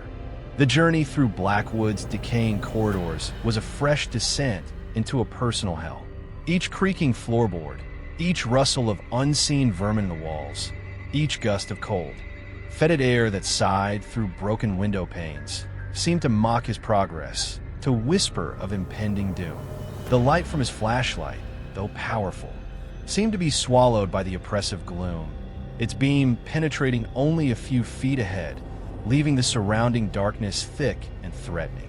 He passed through what appeared to be a former day room, its grimy, barred windows overlooking a desolate, weed-choked courtyard. A few overturned chairs and a rotted, legless piano stood as mute witnesses to forgotten moments of forced recreation, their cheerless presence only amplifying the asylum's pervasive sense of despair. Further on, he navigated a ward lined with smaller cells, their doors, unlike those in the isolation wing, fitted with small, closable hatches presumably used for delivering food or medication. The air here was particularly foul, heavy with the scent of old sickness and something else, something acrid and chemical, like the lingering residue of archaic, brutal treatments. He could almost hear the echoes of past suffering, the whimpers of the confused, the cries of the tormented, the hollow laughter of minds lost to the abyss. As he neared the eastern wing, the character of the asylum began to change subtly. The architecture became older, the stonework rougher, more ancient-looking, as if this section predated the more modern Victorian additions. The corridors were narrower, the ceilings lower, creating a more claustrophobic, oppressive atmosphere. And the silence here was different too, deeper, more profound, as if sound itself were afraid to penetrate this ancient core of Blackwood. The scent of lilies grew stronger with every step, now mingled with an earthy, subterranean odor, like freshly turned soil and damp, primordial stone. He found a heavy oak door, its wood warped and blackened with age, a small, tarnished brass plaque beside it reading simply, "Chapel." Unlike many of the other doors in the asylum, this one was not locked, nor was it ajar. It was firmly closed as if guarding something sacred, or perhaps something unholy. Arthur hesitated, his hand hovering over the cold iron of the latch. Silas Blackwood's warning echoed in his mind. It must be sealed. But sealed against what? Or to contain what? He pushed the door open. It yielded with a low, sonorous groan, the sound absorbed by the oppressive stillness within. The chapel was not as large as he had expected, but its proportions were unsettling. Its vaulted ceiling lost in impenetrable shadows far above the reach of his flashlight beam. Rows of simple, dark wooden pews, coated in a thick layer of dust, faced a raised dais where a decaying altar, stripped of any religious paraphernalia, stood like a forgotten sacrificial slab. Stained glass windows, depicting scenes of biblical suffering rather than salvation, lined the walls, their colors muted and distorted by decades of grime, casting grotesque, fractured patterns of weak, gray light onto the dusty floor. Most of the glass was broken, allowing the mournful wind to whistle through, creating a low, keening moan that sounded like a perpetual lament. The air within the chapel was frigid, a bone-deep cold that seemed to emanate from the very stones. And the scent of lilies was almost overpowering, a sickly, sweet, funereal perfume that caught in the back of his throat. But beneath it, stronger now, was that earthy, subterranean smell, accompanied by a faint, almost imperceptible vibration in the floor, as if something immense and ancient were stirring in the depths beneath. Arthur swept his flashlight beam across the desolate space. There were no overt signs of Sister Agnes's bloody scrawls here, no immediate evidence of the scribe of sorrow's work. But the atmosphere was charged with an undeniable sense of malevolence, a palpable presence that made the hairs on his arms stand on end. This place felt wrong. It felt like the source. His attention was drawn to the altar. It was made of a dark, veined stone he didn't recognize, its surface unnaturally smooth and cold to the touch. As his flashlight beam played across it, he noticed faint, almost invisible etchings on its surface, not the frantic, bloody scrawls of Agnes, but older, more deliberate carvings, strange, non-Euclidean geometric patterns and symbols that seemed to writhe and shift at the periphery of his vision, reminiscent of the unsettling imagery he'd seen in Cell 13, but infinitely more ancient, more purposeful. This was not a Christian altar, he realized with a jolt of fear. This was something else. Something pagan, perhaps. Something chthonic. Behind the altar, set into the far wall, was a small, unassuming wooden door, barely noticeable in the gloom. It was much newer than the surrounding stonework, made of plain, unadorned pine, and fitted with a simple iron latch. It seemed utterly out of place in the ancient, oppressive grandeur of the chapel. Silas's words, the darkness uncoiling beneath the chapel. Could this door lead to this sub-level storage indicated on the plans? To the unexcavated depths beneath Blackwood? As Arthur approached the small door, the funereal scent of lilies intensified, now mingled with another, even more disturbing odor. The faint, unmistakable smell of fresh, wet clay, as if something had been recently dug or disturbed in the earth below. He reached for the latch, his fingers trembling. It was cold, almost icy to the touch. He lifted it, and the door swung inward with a surprising lack of resistance, revealing not a storage area, but a narrow, roughly hewn stone staircase spiraling down into absolute, impenetrable blackness. A gust of truly subterranean air, rank with the smell of damp earth, mold, and something else. Something ancient and indescribably foul billowed up from the opening, extinguishing his flashlight as if a hand had snuffed it out. Darkness. Absolute, suffocating darkness. Arthur fumbled frantically for his lighter, his heart pounding in his ears. The click of the flint seemed impossibly loud in the sudden, terrifying silence. A tiny, flickering flame sprang to life, casting dancing, grotesque shadows on the rough stone walls of the stairwell. The stairs themselves were steep, uneven, worn smooth in the center by the passage of countless feet over what must have been centuries. This was not part of the asylum's original construction. This was far, far older. This was the unexcavated part, the secret heart of Gallows Hill. And then he saw them, on the damp, curving walls of the narrow stairwell, illuminated by the flickering flame of his lighter, were more markings. But these were not the desperate, bloody scrawls of Sister Agnes.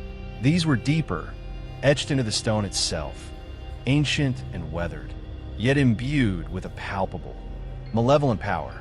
They were the same disturbing symbols he had seen on the altar, the same non-Euclidean geometries, but here they were larger, more complex, forming a continuous, spiraling pattern that seemed to draw the eye and the mind downwards into the abyss. And amongst these ancient carvings, almost hidden within their intricate coils, were newer additions, fresher, shallower etchings, crude and frantic, yet unmistakably in the style of Sister Agnes. She, or the scribe of sorrow that possessed her, had been here. She had added her own tormented verses to this ancient, unholy scripture. This was not just her cell. This was its source, its inspiration. As Arthur stared, his mind reeling, a new set of words, seemingly freshly etched into a small, clear patch of stone, caught the flickering light. The script was unmistakably Agnes's, sharp and angular, filled with a terrible urgency. The scribe demands its tithe of sorrow. The walls drink, the tears the blood. The circle must not be broken below. Whatever horrors Blackwood Asylum had contained on its upper levels were merely echoes, reflections of the true, primordial darkness that festered in the earth beneath the chapel. This narrow, spiraling staircase was a descent into the very heart of the scribe of sorrow's domain, and Sister Agnes, it seemed, had been both its prisoner and its prophetess, her cell merely an antechamber to this far more ancient and terrifying sanctum. The true cell of the scribe of sorrow was not a room, but this subterranean abyss, and its prophecies were written not just in blood, but in the very stone of Gallows Hill. The truth of Blackwood was far deeper and far more horrifying than Arthur could ever have imagined. Chapter 6. Unveiling the Tormented Past. The flickering flame of Arthur's lighter cast a meager, unsteady glow against the oppressive, ancient darkness of the spiral staircase.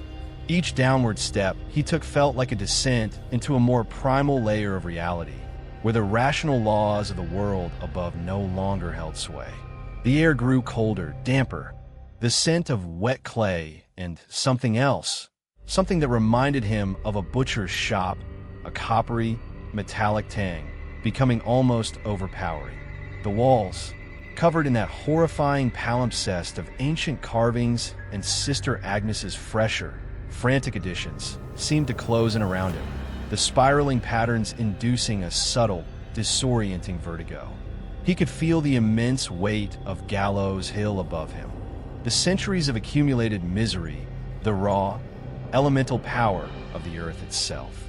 This was the true underbelly of Blackwood, the festering wound that had poisoned everything built upon it. The prophecy etched into the stone. The scribe demands its tithe of sorrow. The circle must not be broken below, resonated with a terrible, imminent threat. What tithe? What circle? He was moving deeper into a mystery far older and more sinister than the tragic tale of a mad nun. Sister Agnes, he was beginning to understand, was not the origin of the evil, but its most recent, and perhaps most articulate, conduit.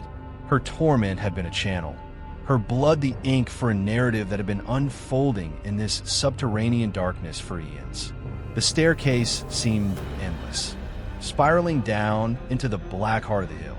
His lighter flames sputtered, threatening to extinguish, and a primal fear gripped him, the thought of being plunged into absolute, sightless blackness in this unholy place. He shielded the flame with a shaking hand, his knuckles brushing against the cold, damp stone. And then his foot met level ground.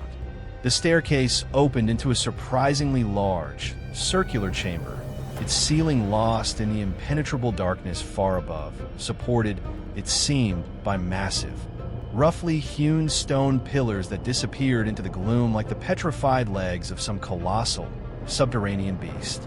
The air here was thick, almost viscous, and the silence was absolute, a heavy, suffocating blanket that seemed to absorb all sound. The floor was uneven, composed of packed earth and scattered, jagged stones. In the center of the chamber, directly beneath the presumed apex of the unseen ceiling, stood a structure that made Arthur's blood run cold. It was a crude, circular altar, much larger and more primitive than the one in the chapel above, constructed from massive, unworked slabs of black, basalt-like rock, stained with what looked like centuries of dark, ominous discolorations.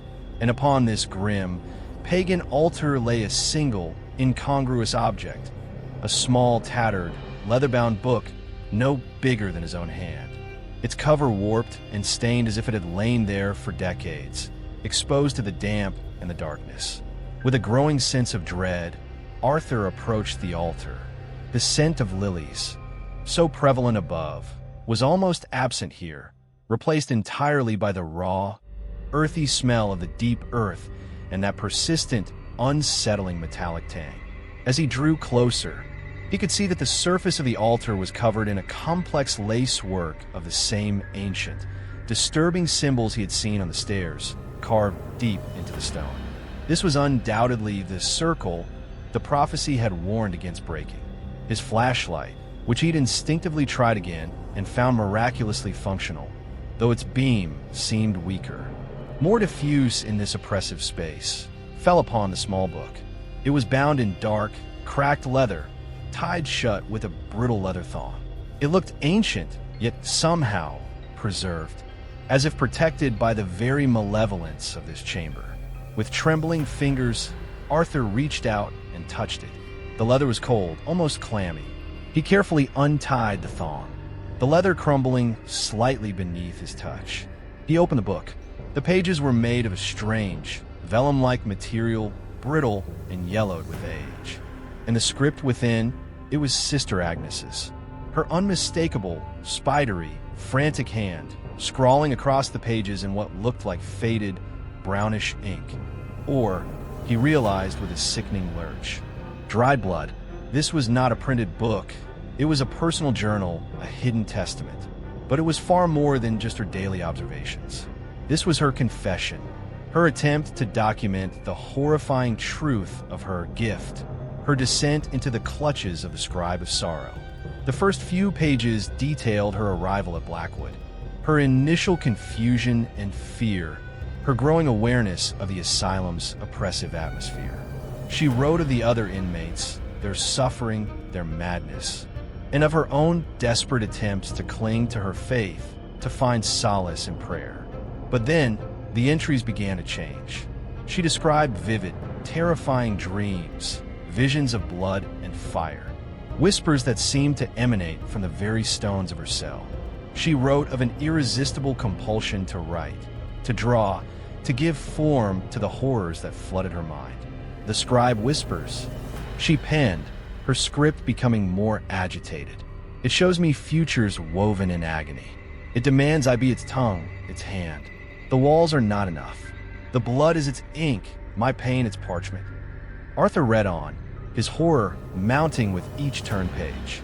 Agnes described how the entity, the Scribe of Sorrow, had first contacted her, not as a distinct voice, but as a creeping influence, a gradual overshadowing of her own thoughts, her own will. It had shown her glimpses of its power, small prophecies fulfilled, a sudden illness, a minor accident, slowly drawing her into its web. She wrote of her attempts to resist, to fight the growing darkness within her, but the scribe was too powerful, its influence too insidious. It fed on her despair, her fear, her eroding sanity.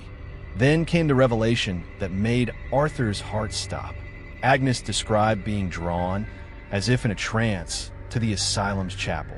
She wrote of finding the small, hidden door behind the altar, of being compelled to descend the ancient, spiral staircase into the darkness below. "It calls me to its heart," she wrote, her words barely legible, stained with what looked like tear tracks. "The true cell, the place where the old blood sleeps and dreams. The scribe resides here in the cold earth.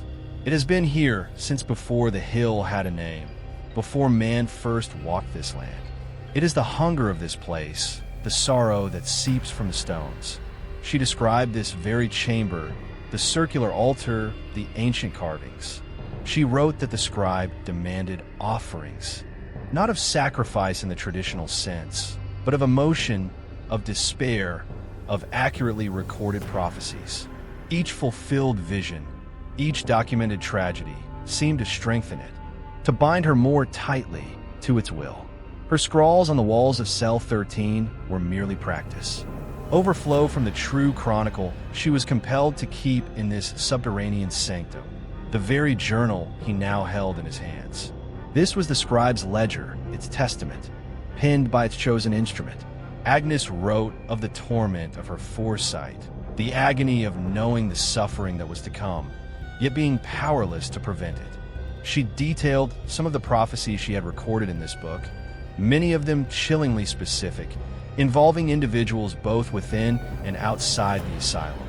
Names, dates, methods of demise, all laid out with a horrifying, detached clarity that spoke of a mind utterly subjugated.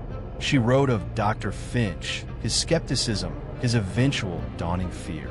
"The doctor who sees but does not believe," she had scrawled. "His fate is sealed in his own refusal. The scribe will claim his silence." She even mentioned Silas Blackwood, the keeper of records. He tries to understand, but he too will be consumed by the ink of sorrow. His mind will become another page for the scribe. Arthur felt a profound, aching pity for this tormented woman, even as he recoiled from the horrors she described. She had not been a malevolent entity herself, but a victim, a prisoner of a far older, far more terrible power. Her madness had been the unbearable weight of this ancient evil. Her prophecies the outpourings of a soul drowning in a sea of preternatural knowledge and despair. The Scribe of Sorrow had used her, broken her, and then, presumably, discarded her when her usefulness was at an end, or when her lifeblood had finally run dry. The final pages of the journal were almost entirely filled with cryptic symbols and disturbing, childlike drawings of monstrous, shadowy figures and scenes of apocalyptic devastation. But on the very last page, there was a single, coherent sentence, written with a clarity that seemed to defy the surrounding chaos, as if penned in a fleeting moment of lucidity, or perhaps of ultimate surrender. It sleeps now, sated on my sorrow, but it will wake again when the stones are disturbed, when a new voice seeks to read its bloody chronicle. The circle holds its power. Beware the one who seeks to break it, for the scribe's hunger is eternal. Arthur closed the tattered journal, his hands slick with sweat. He understood now. The scribe of sorrow, this ancient, malevolent intelligence, lurking in the depths of Gallows Hill, feeding on despair, its prophecies a means of perpetuating its own dark existence. Sister Agnes had been its unwilling mouthpiece.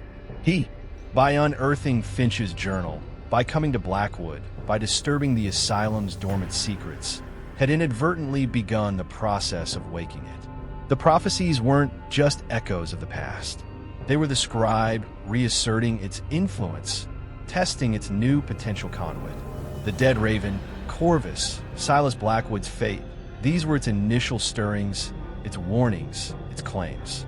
He looked around the vast, dark chamber, at the oppressive stone pillars, at the sinister, circular altar. This was the heart of the curse. This was where the tormented past of Blackwood truly resided.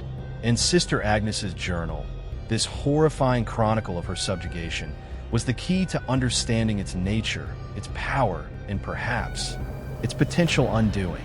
But her final warning was clear. Beware the one who seeks to break it. Was that him? Was he destined to become another victim? Another page in the scribe's eternal bloody ledger?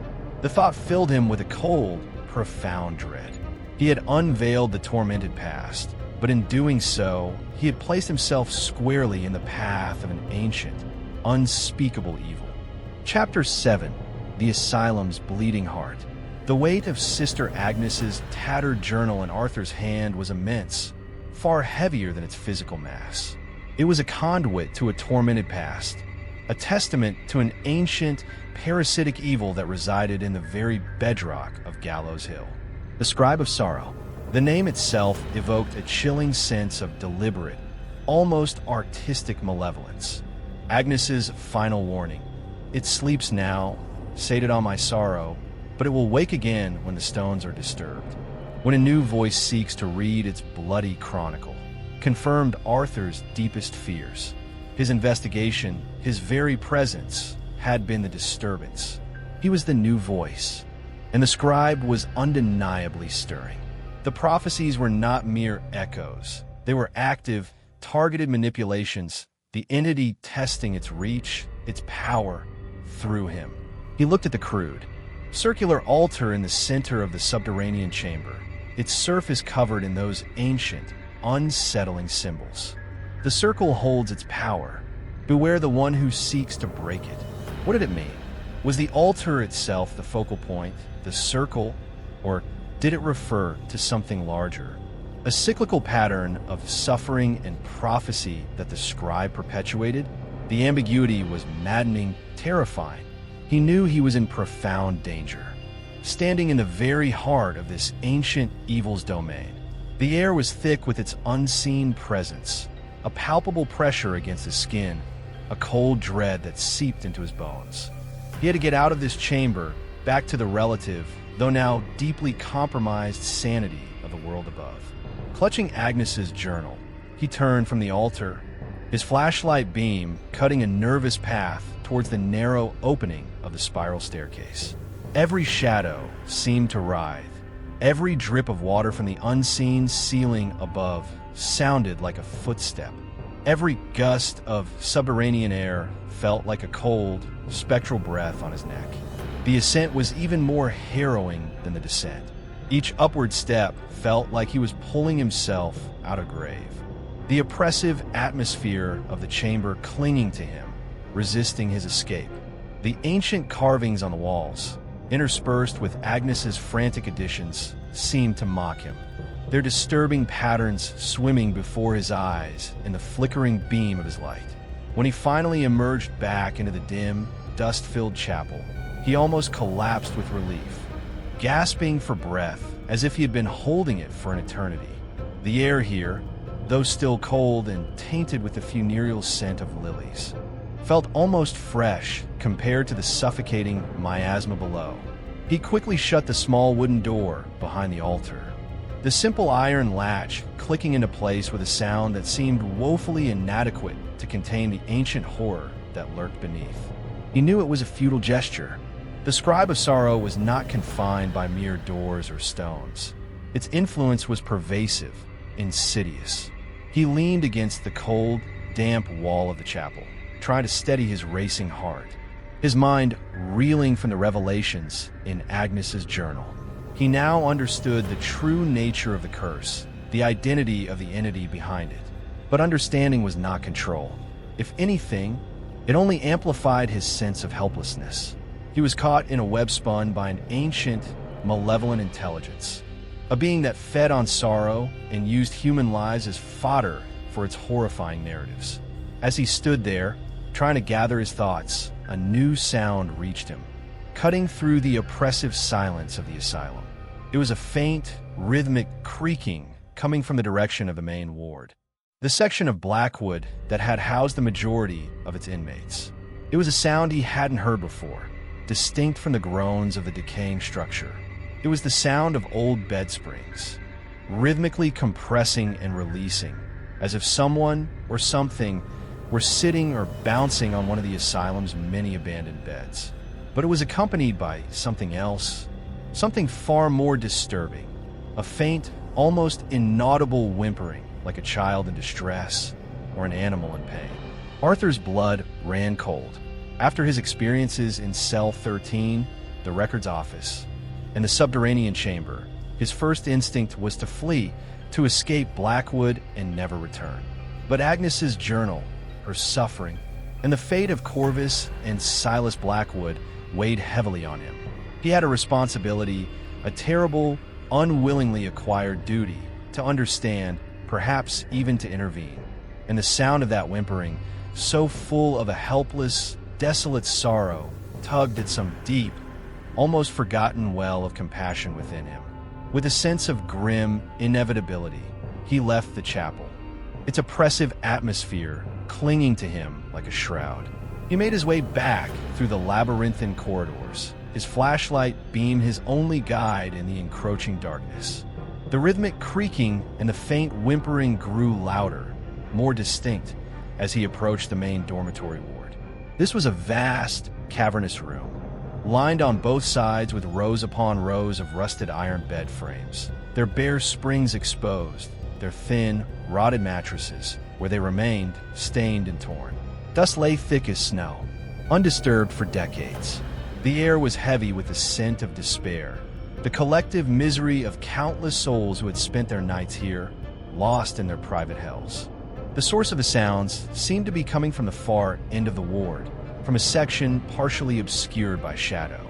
As Arthur drew closer, the whimpering intensified, now clearly recognizable as human, though whether male or female, adult or child, he couldn't yet tell. It was a sound of pure, unadulterated anguish, a sound that clawed at his soul. The creaking of the bed springs was louder too, more frantic, as if accompanying a fit of uncontrollable agitation. He rounded a row of beds, his flashlight beam piercing the gloom, and what he saw made him stop dead in his tracks, his breath catching in his throat. On one of the beds, a figure was huddled, rocking back and forth with a desperate, convulsive energy that made the old springs shriek in protest. It was a young woman, or perhaps a girl, her face buried in her hands, her shoulders shaking with violent, silent sobs, punctuated by those heartbreaking whimpers.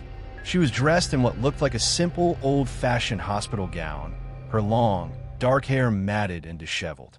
She seemed utterly consumed by her grief, oblivious to his presence. Arthur's mind struggled to process what he was seeing. Who was this girl? How had she gotten into Blackwood? Was she a squatter? A runaway? Someone who had sought refuge in this desolate place, only to be overcome by its oppressive atmosphere? But there was something else, something deeply unsettling about her. The air around her seemed colder, and the faint, sickly sweet scent of lilies, which had faded since he left the chapel, was now strong again, clinging to her like a perfume. "Hello," Arthur called out tentatively, his voice sounding unnaturally loud in the vast, silent ward. "Are you all right? Can I help you?" The girl didn't respond, her rocking and whimpering continuing unabated. He took a step closer. "Please," he said, his voice softer now. "I don't mean you any harm." "What's wrong?"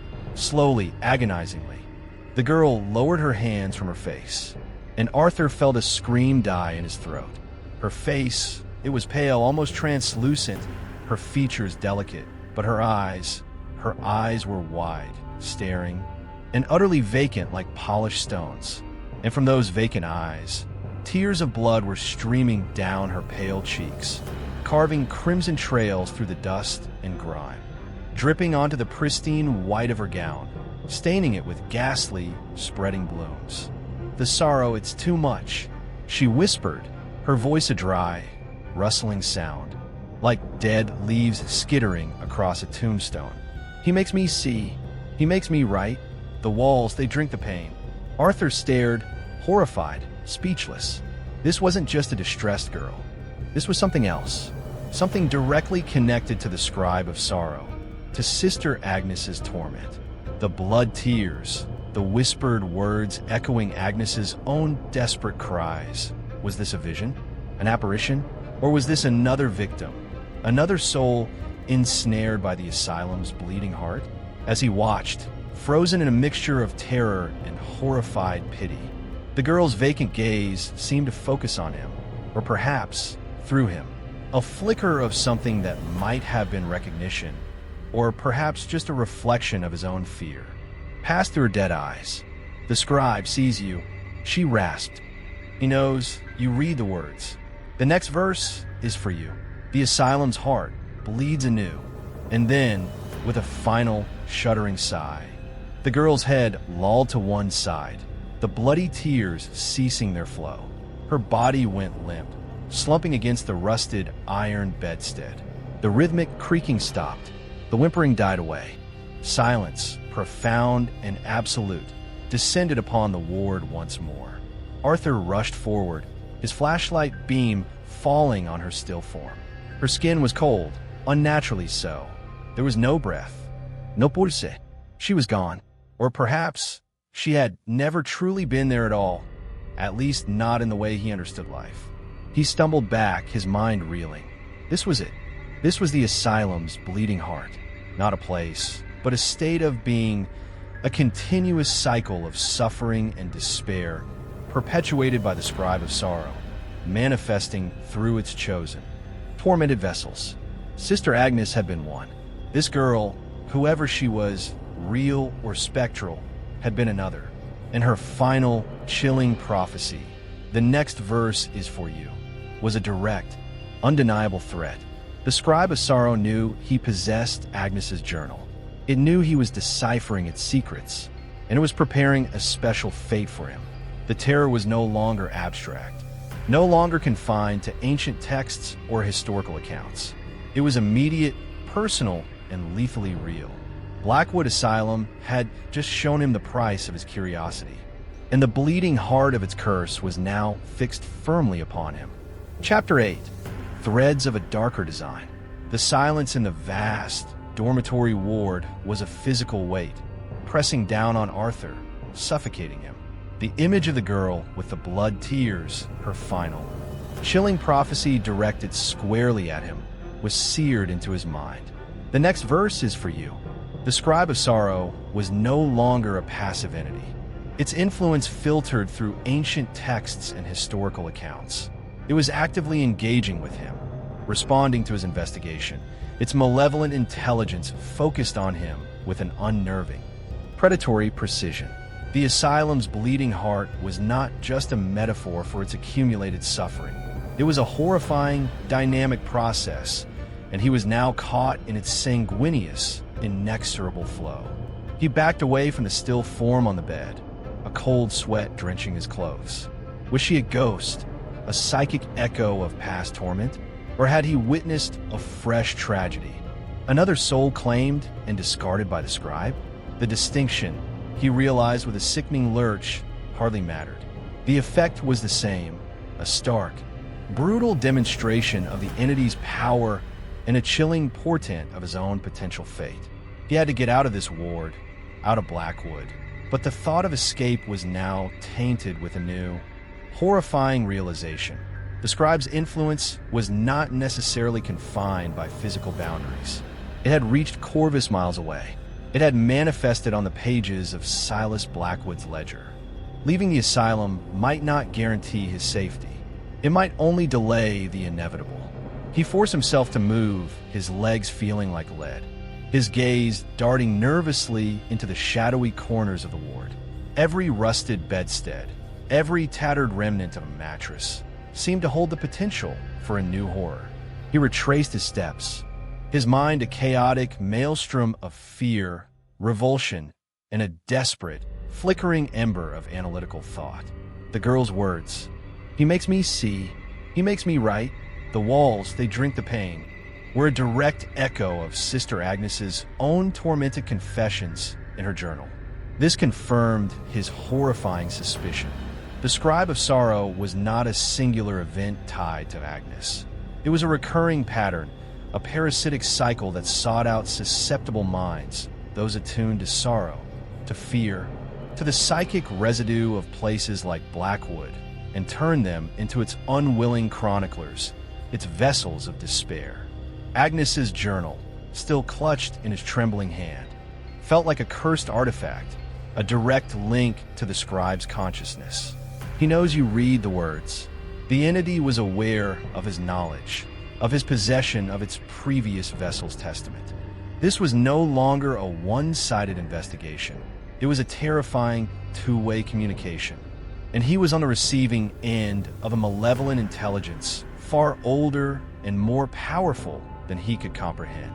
As he stumbled out of the main dormitory ward and back into the labyrinthine corridors of the asylum, a new thought, a new thread in this darker design, began to crystallize in his mind.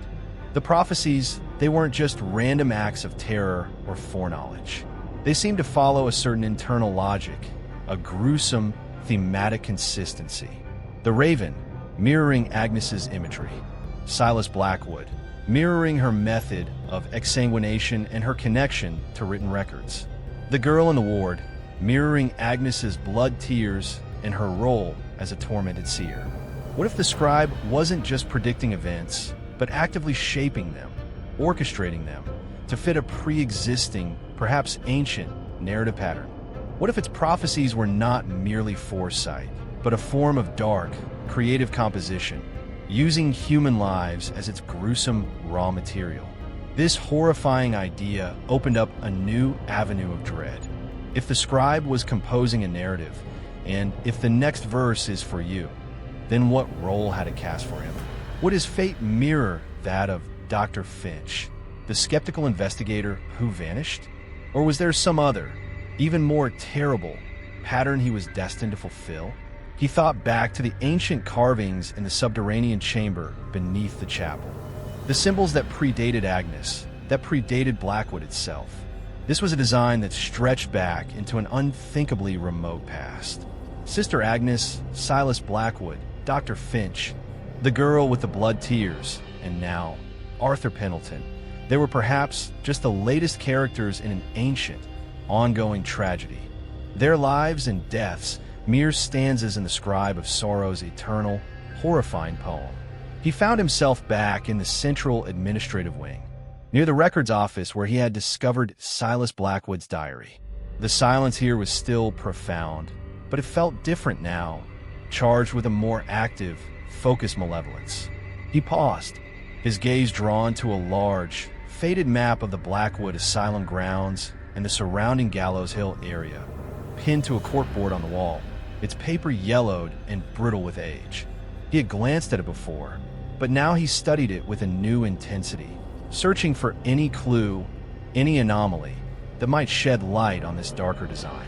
The map detailed the asylum buildings, the outhouses, the overgrown gardens, the small, forgotten cemetery. But it also showed the topography of Gallows Hill itself, its contours, its wooded areas, its strange, almost unnatural symmetry.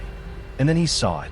A faint, almost imperceptible dotted line, drawn in faded ink, leading from the area marked Chapel, unexcavated sublevels, outwards, away from the main asylum complex, toward a remote, densely wooded section of the hill designated on the map with a single, archaic word: penance.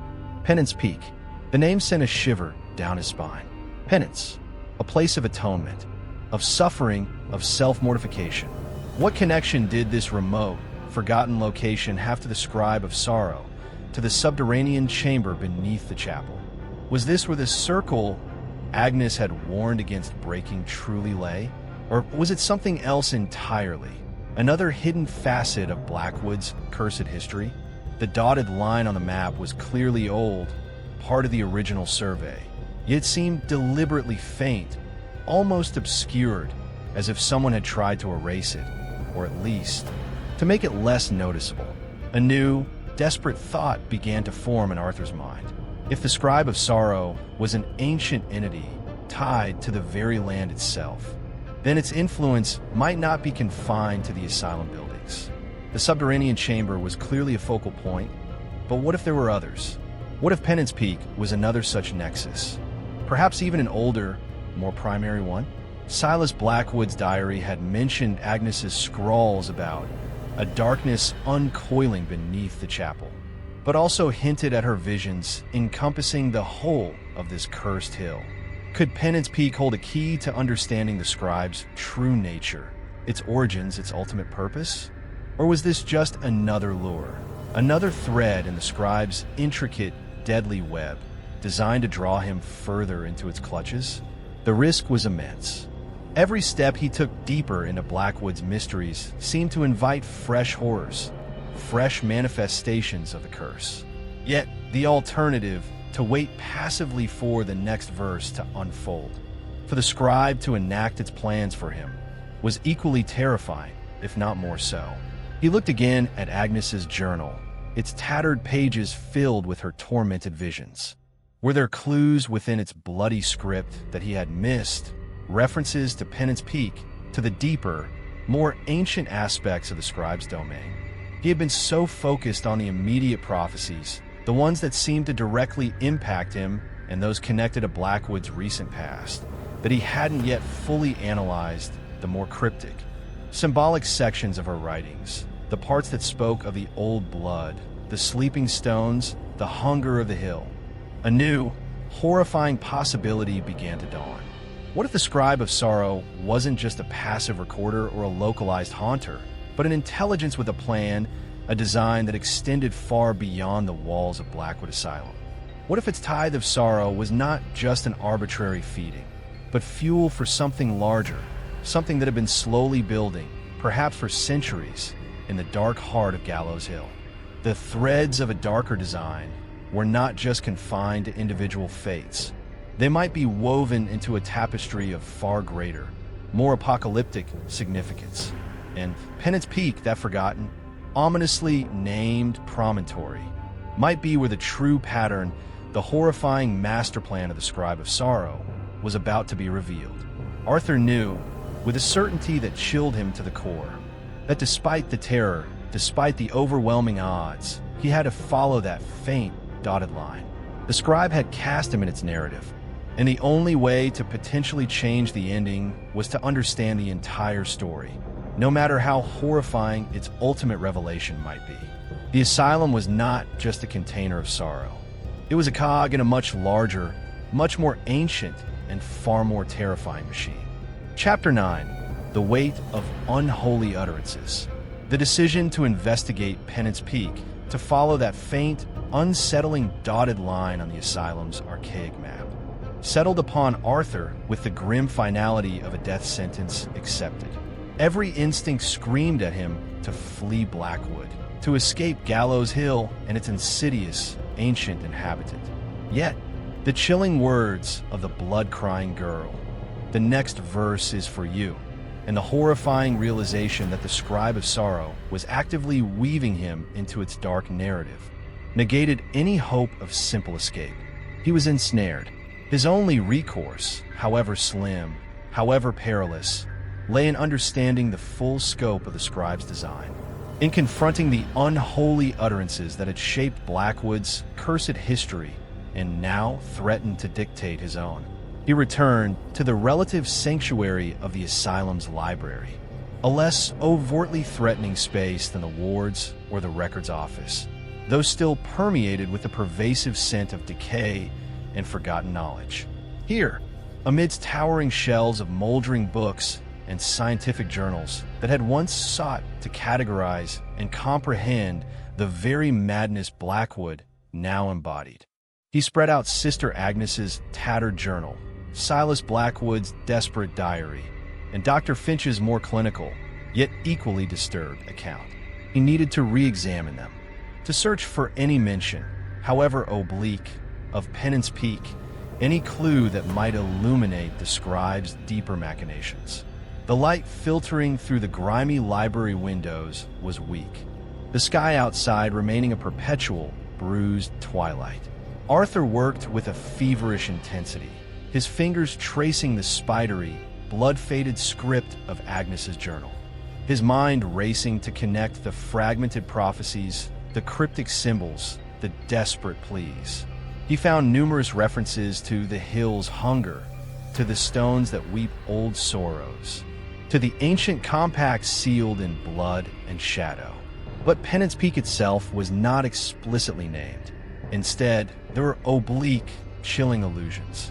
The high place where the wind screams penance, the crag of sacrifice where the old ones listened, the summit where the sky bleeds onto the unforgiving rock. These phrases, read in the context of the map's ominous designation, painted a terrifying picture of a place steeped in ancient, bloody rites. A place perhaps even more directly connected to the scribe's primordial origins than the subterranean chamber beneath the chapel. Silas Blackwood's diary offered little more, his focus having been on the immediate horrors within the asylum walls, his descent into madness too swift to allow for broader speculation. Dr. Finch, however, in one of his later, more agitated entries, had noted a local legend, dismissed by him at the time as superstitious nonsense from the Oakhaven peasantry. He wrote, "They speak of a place on the far side of the hill, a desolate tor they call the nun's grief, or sometimes, more ominously, the bleeding stone. They say it is where the veil is thinnest, where sacrifices were made to appease the old spirits of the land long before Blackwood was even a thought. They claim the asylum's madness is but an echo of the hill's own ancient, unquiet heart, a heart that beats strongest at that forsaken peak. The nun's grief, the bleeding stone, Penance Peak, the connections were undeniable. The Scribe of Sorrow was not just an asylum-bound entity. It was intrinsically linked to the entirety of Gallows Hill, its influence seeping from the very rock, its tendrils reaching into the deepest, most ancient strata of the land's cursed history. The asylum, Arthur realized with a fresh wave of horror, might have been deliberately built upon this unholy ground, not to heal, but perhaps unconsciously or even consciously by some forgotten, malevolent architect, to act as a kind of antenna, a focusing lens for the scribe's power, a perpetual source of the tithe of sorrow it demanded. Armed with this dreadful new understanding, Arthur knew he could not ignore Penance Peak. It was a vital piece of the puzzle, perhaps the most crucial one. He gathered his meager supplies, his flashlight, the journals, a small flask of water, and a bar of chocolate he had long forgotten in his satchel. It felt like preparing for an expedition into a hostile, uncharted territory, which in a very real sense, it was. Before leaving the library, his gaze fell upon a small, framed photograph on a dusty shelf. It was an old, sepia-toned image of Blackwood Asylum's original Board of Governors. Stern-faced men in dark Victorian attire, their eyes holding a mixture of pride and grim determination. One figure, standing slightly apart from the others, caught his attention. He was taller, gaunter than the rest, with deeply shadowed eyes and a thin, almost lipless mouth. There was an intensity in his gaze, a hint of something fanatical that made Arthur uneasy. Beneath the photograph, A tarnished brass plaque listed the names. The tall, gaunt figure was identified as Theophilus Blackwood, founder and chief benefactor. Another Blackwood, not Silas, the tormented archivist, but the very man who had willed this monument to misery into existence. Had Theophilus known about the hill's ancient reputation?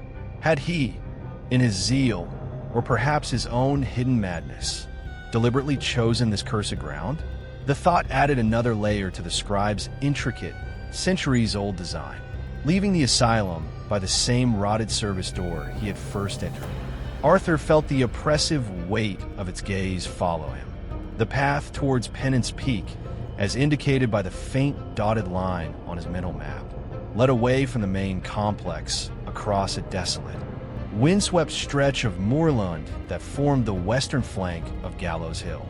The terrain was treacherous, pitted with hidden hollows and strewn with jagged rocks. The ground boggy and yielding beneath his feet. The wind howled around him, a mournful, incessant dirge, carrying with it the scent of damp earth and decay, and sometimes he imagined the faint, distant whisper of voices, the unholy utterances of the scribe. As he climbed higher, the vegetation grew sparser, the trees more gnarled and stunted, their branches clawing at the bruised sky like the arthritic fingers of dying giants. The peak itself, when it finally came into view, was a jagged, desolate tor of black, weather-beaten rock, thrusting out of the hillside like a broken tooth. It was a place of profound, almost palpable desolation, a place where the earth itself seemed to weep. Even from a distance, Arthur could feel an oppressive aura emanating from it, a cold, ancient power that resonated with the horrors he had experienced in the subterranean chamber beneath the chapel. The ascent to the summit was arduous, the path, if it could even be called that, little more than a goat track winding its way through a labyrinth of sharp rocks and thorny gorse.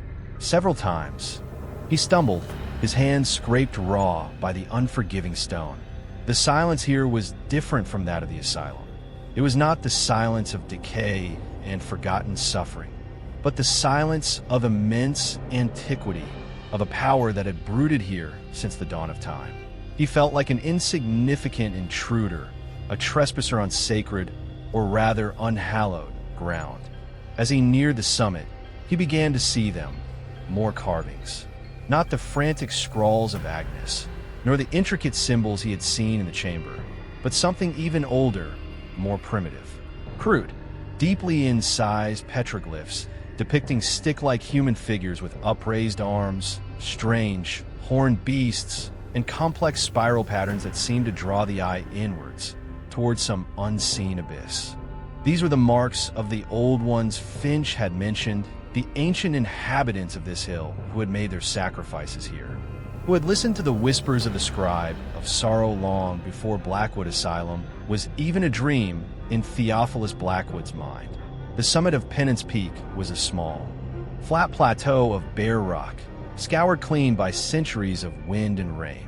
In its center stood a single, massive, upright stone, a menhir of dark, veined rock, at least 10 feet tall, its surface covered in the same primitive carvings. The Bleeding Stone, Finch's journal had called it. Arthur approached it cautiously. There were dark stains on the rock around its base, ancient and weathered, yet still disturbingly evocative of sacrifice, of blood spilled to appease an insatiable, unseen entity. He ran his hand over the cold, rough surface of the menhir. A faint vibration seemed to thrum beneath his fingertips, a low, resonant hum that seemed to emanate from the very heart of the stone, from the depths of the hill itself. And then he saw it, etched into a relatively smoother section of a menhir, almost hidden amongst the ancient petroglyphs, was a newer carving, yet still clearly very old. It was a complex symbol, a circle divided into sections, each section containing a smaller, more intricate sigil.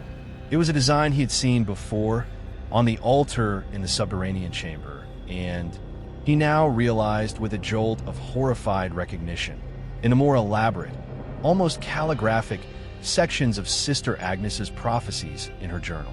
This was a master symbol, a key to the scribe's utterances.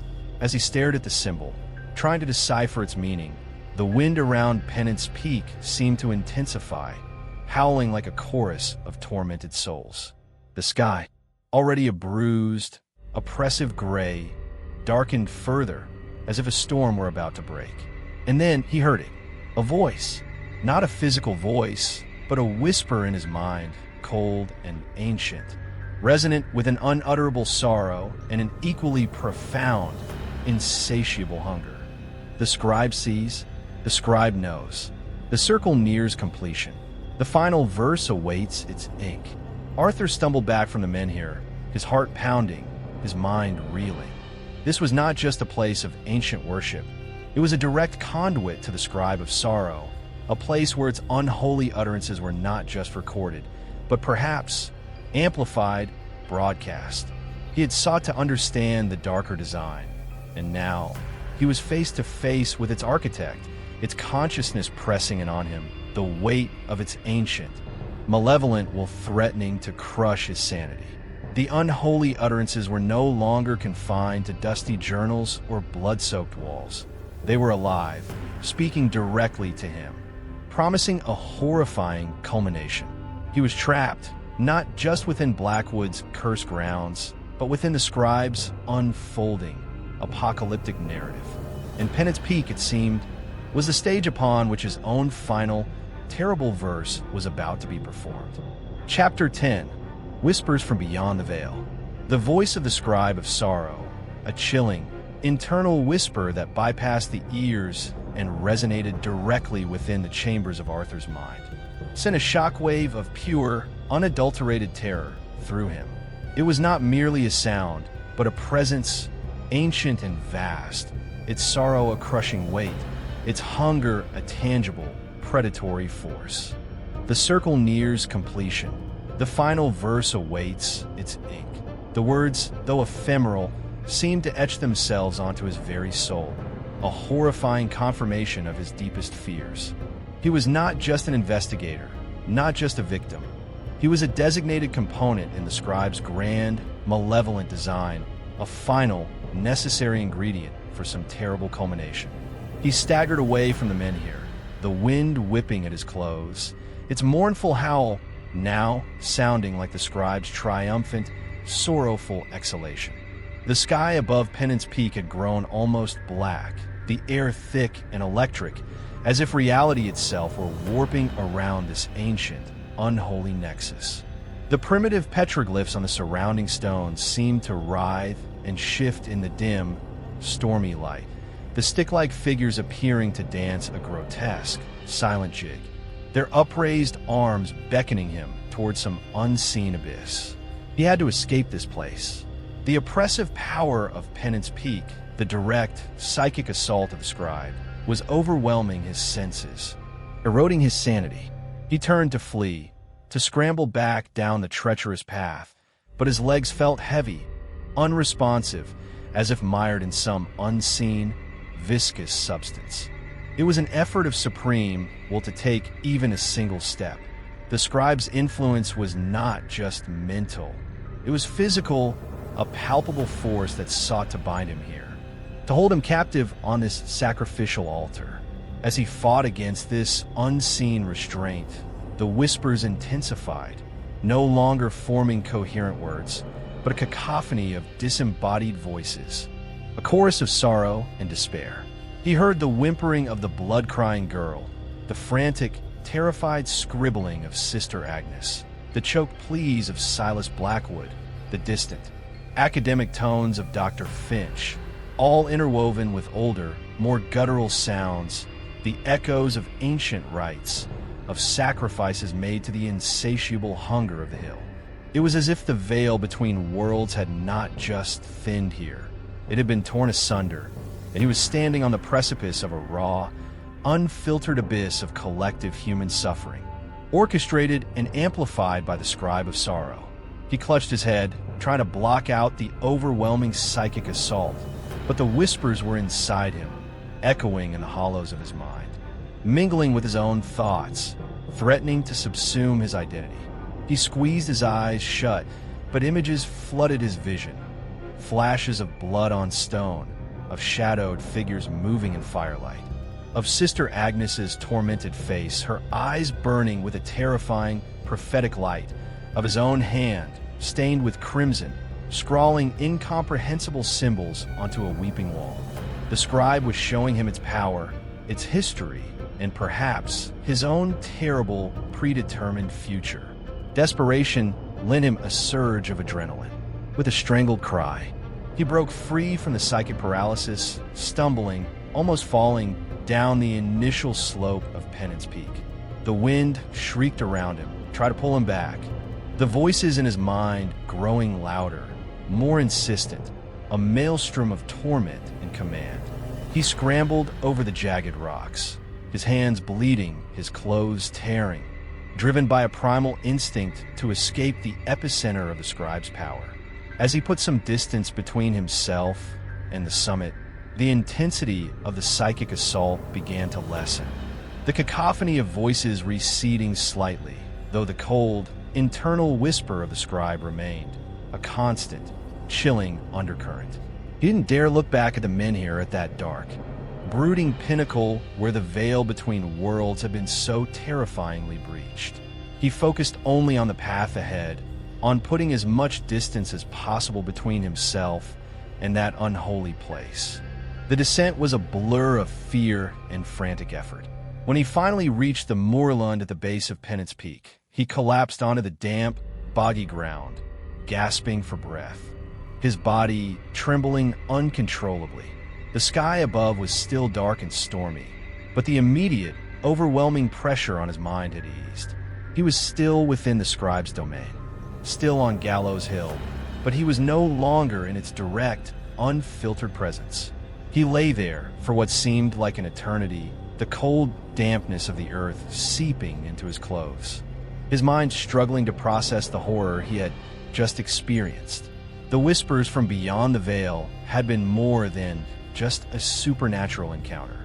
They had been a glimpse into the very mechanics of the curse, into the scribe's ancient, insatiable nature. It was not just a haunter of Blackwood Asylum. It was a cosmic entity, or at least an elemental one, deeply embedded in the fabric of this land, its influence stretching back into the mists of unrecorded time. He thought of Sister Agnes's journal, of her words, "It sleeps now, sated on my sorrow, but it will wake again." He had awakened it, and now it was not just awake. It was aware of him, communicating with him, guiding him, or perhaps hurting him towards its final verse. The sense of being a pawn in an ancient, incomprehensible game was overwhelming. What was the circle that was nearing completion? What final verse awaited its ink? Was he the ink? The thought sent a fresh wave of nausea through him. He knew he couldn't stay out here on the exposed moorland. The storm threatened to break at any moment, and the scribe's influence, though lessened, was still a palpable presence. He had to return to the asylum, as much as he dreaded it. It was the only structure, the only semblance of shelter on this cursed hill. And within its walls, within the journals of those who had come before him, might lie some clue, some desperate, forgotten piece of information that could help him understand, and perhaps resist, the scribe's horrifying design. The journey back towards the main asylum complex was a grim, solitary trek. The wind howled around him, carrying fragments of those disembodied whispers, a constant, chilling reminder of the scribe's presence. The asylum, when it loomed into view through the gathering gloom, no longer looked like a mere derelict building. It looked like a mausoleum, a monument to the scribe's endless hunger, its windows like vacant eyes staring out at the desolate landscape, witnessing his return. He re-entered the asylum through the now familiar service door, the fetid air with an almost a perverse comfort compared to the raw, elemental power of Penance Peak. He made his way, not to the library this time, nor to any of the more overtly haunted sections, but to a small, relatively intact room he had noticed earlier, perhaps a former doctor's office or a small sitting room. Its single window, still mostly glazed, its door still hanging on its hinges. He needed a place to think, a place to try and make sense of the terrifying whispers he had heard, the horrifying implications of the scribe's direct communication. He sat on the dusty floor, his back against the cold wall, Sister Agnes's journal open in his lap, though the light was now too dim to read. The whispers from beyond the veil had changed everything. He was no longer just uncovering a historical mystery. He was engaged in a direct, psychic confrontation with an ancient, malevolent entity. The scribe was not just a passive force. It was an active intelligence, and it had plans for him. The weight of that knowledge, the sheer, cosmic horror of it, was almost unbearable. He felt a profound sense of isolation, of being utterly alone against an enemy that transcended human understanding. Yet, amidst the terror, a spark of defiance, born of desperation, flickered within him. If the scribe had a design, if it was working towards a final verse, then perhaps, just perhaps, that design could be understood, and, if understood, perhaps even disrupted. The whispers had been a threat, but they had also been a revelation. And somewhere within those unholy utterances, Arthur hoped, lay the key to his survival, or at least to a defiance that would deny the scribe its final. Bloody Satisfaction. Chapter 11. A Covenant Forged in Madness. The small, relatively intact room within Blackwood Asylum offered little genuine comfort, but it provided a fragile bulwark against the raw, elemental fury of Gallows Hill and the immediate, overwhelming presence of the Scribe of Sorrow he had experienced on Penance Peak. The storm that had threatened finally broke, lashing against the grimy window pane with a savage intensity, the wind howling through the decaying eaves of the asylum like a legion of damned souls. Each gust seemed to carry those insidious whispers, a constant, chilling reminder of the entity that now knew him, that had spoken to him, that was weaving him into its ancient, horrifying narrative. Arthur sat hunched against the wall, the darkness in the room almost absolute, broken only by the occasional, fleeting flashes of lightning that illuminated the desolate space in stark, ghostly relief. He had his flashlight, but he used it sparingly, conserving its power, preferring the cloak of darkness, as if it might somehow shield him from the scribe's unwavering, unseen gaze. His mind replayed the events on Penance Peak, the overwhelming psychic assault, the cold, internal whisper of scribe. The circle nears completion. The final verse awaits its ink. The words were a death knell, a pronouncement of an inescapable, terrible fate. He forced himself to focus, to push past the paralyzing fear. He had to find a pattern, a weakness, some sliver of understanding that might offer a chance, however slim, of survival, of resistance. He thought of Sister Agnes, of Silas Blackwood, of the girl with the blood tears. They had all been vessels, conduits for the scribe's sorrow, their lives consumed, their sanity shattered, their despair seemingly fueling the entity's power. But Agnes, in her journal, had hinted at something more than just passive victimhood. She had written of the scribe's demands, of the ancient compact, of the circle that must not be broken. These phrases suggested a transactional element, a covenant, however coerced, however one-sided, between the scribe and its chosen instruments. With trembling fingers, he switched on his flashlight, its beam falling on the open pages of Sister Agnes's tattered journal. He scanned the blood-faded script, searching not just for prophecies of doom, but for any indication of the nature of this compact, this unholy agreement. Much of it was a litany of her torment, her visions, her desperate prayers. But then, in a section penned with a chilling, almost detached clarity, as if she were merely transcribing a dictated text, he found it. The scribe offers sight, but demands the soul's ink. It grants whispers of what will be, but claims the vessel's will. The compact is ancient, older than the stones of this hill. To see the tapestry, one must become a thread within it. The blood is the seal, the sorrow the sustenance. Each verse written in a life's ending strengthens the bond, renews the covenant, tightens the circle that binds it to this place and this place to it. It cannot leave, nor can its voice be stilled, as long as the compact holds, as long as the ink of sorrow flows. Arthur's blood ran cold. This was it, a covenant forged in madness and despair. A parasitic relationship where the scribe granted the horrifying gift of prophecy in exchange for the very essence of its victims. Their will, their sanity, their lifeblood, their sorrow. Each fulfilled prophecy, each life consumed, wasn't just a random act of malevolence. It was a deliberate act of reinforcement, a strengthening of the scribe's power, a tightening of the circle that bound it to Gallows Hill. The tithe of sorrow was not just sustenance. It was a ritualistic reaffirmation of this ancient, unholy pact. This revelation cast the scribe's actions in a new, even more sinister light. It wasn't just a mindless, hungry entity. It was a calculating manipulator, perpetuating its own existence through a carefully orchestrated cycle of prophecy and suffering. The final verse it had promised him wasn't just about his death. It was about his incorporation into this horrifying covenant, his sorrow becoming another thread in its eternal tapestry, his ink, perhaps his blood, perhaps his very soul, used to seal the next iteration of the pact. He thought of Theophilus Blackwood, the Asylum's founder, his fanatical gaze in that old photograph. Had he known? Had he, in his ambition or his madness, stumbled upon the scribe, or perhaps even sought it out? Had he, in some misguided attempt to harness its power, or perhaps to appease it, made his own dark compact, offering the future inmates of his asylum, the generations of suffering souls, as a perpetual source of sorrow's ink? The asylum itself, built upon this cursed ground, might be the ultimate monument to that terrible covenant, a factory designed to produce the very despair the scribe craved. A new, chilling thought struck Arthur.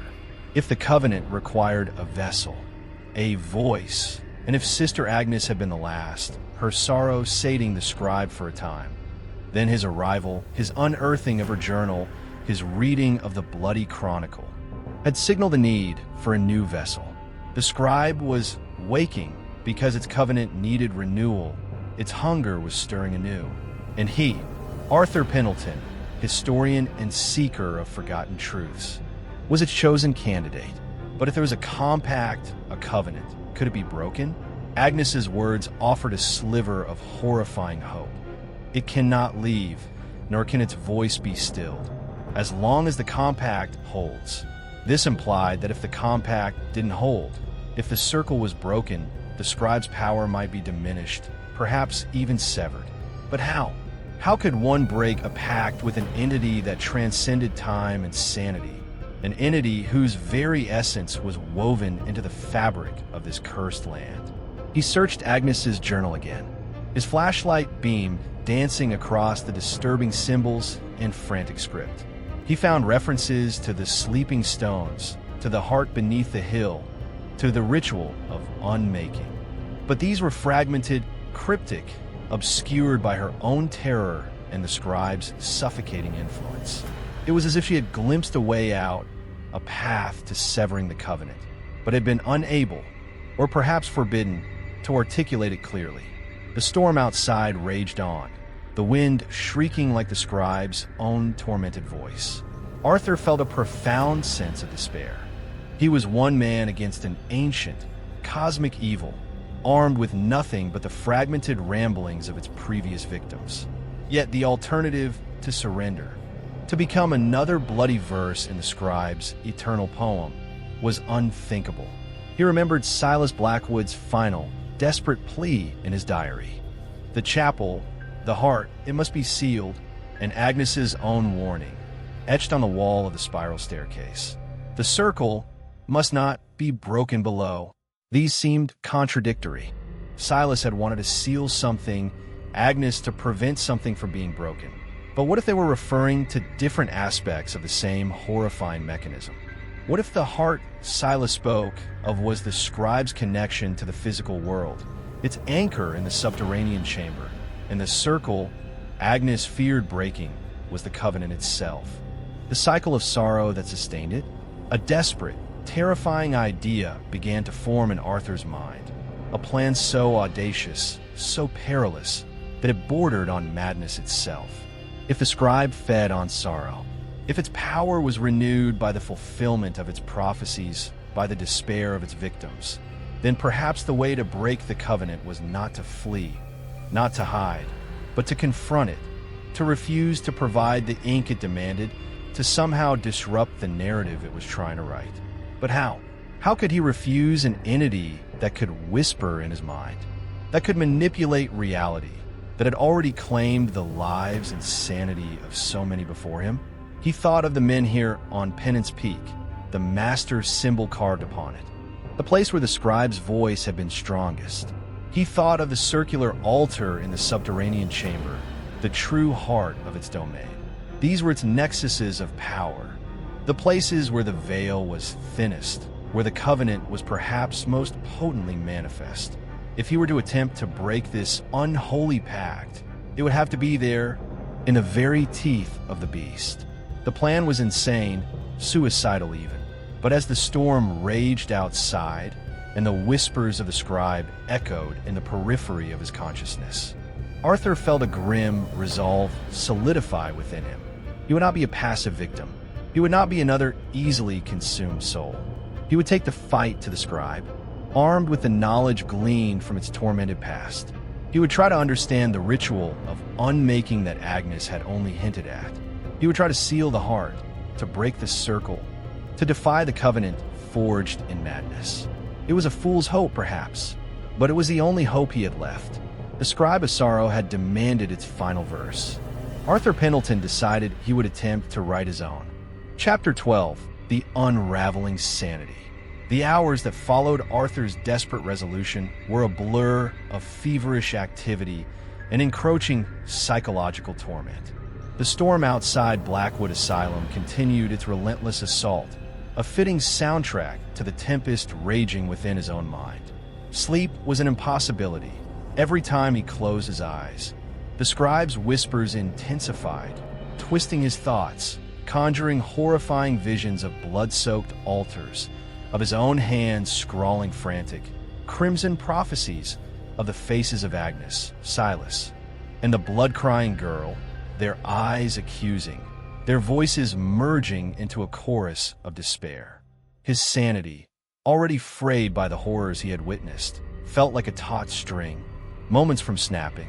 He forced himself to focus on the task at hand, the insane, desperate plan to confront the Scribe of Sorrow, to disrupt its ancient covenant. He pored over Agnes's journal again and again, his flashlight beam tracing her erratic script, searching for any further clues about the ritual of unmaking, any hint about how to seal the heart or break the circle. The pages were a labyrinth of torment and cryptic symbolism, her lucid moments scattered like precious, elusive gems amidst a sea of madness.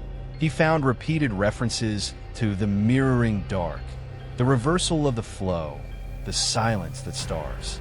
These phrases were tantalizingly obscure, yet they hinted at a methodology, a way to counteract the scribe's influence, perhaps by inverting its own processes. If the scribe fed on sorrow, on the fulfillment of its dark prophecies, then the silence that starves might mean a refusal to provide that sustenance. But how could one refuse an entity that seemed to control reality itself? The reversal of the flow suggested a more active intervention, a turning back of the scribe's power upon itself.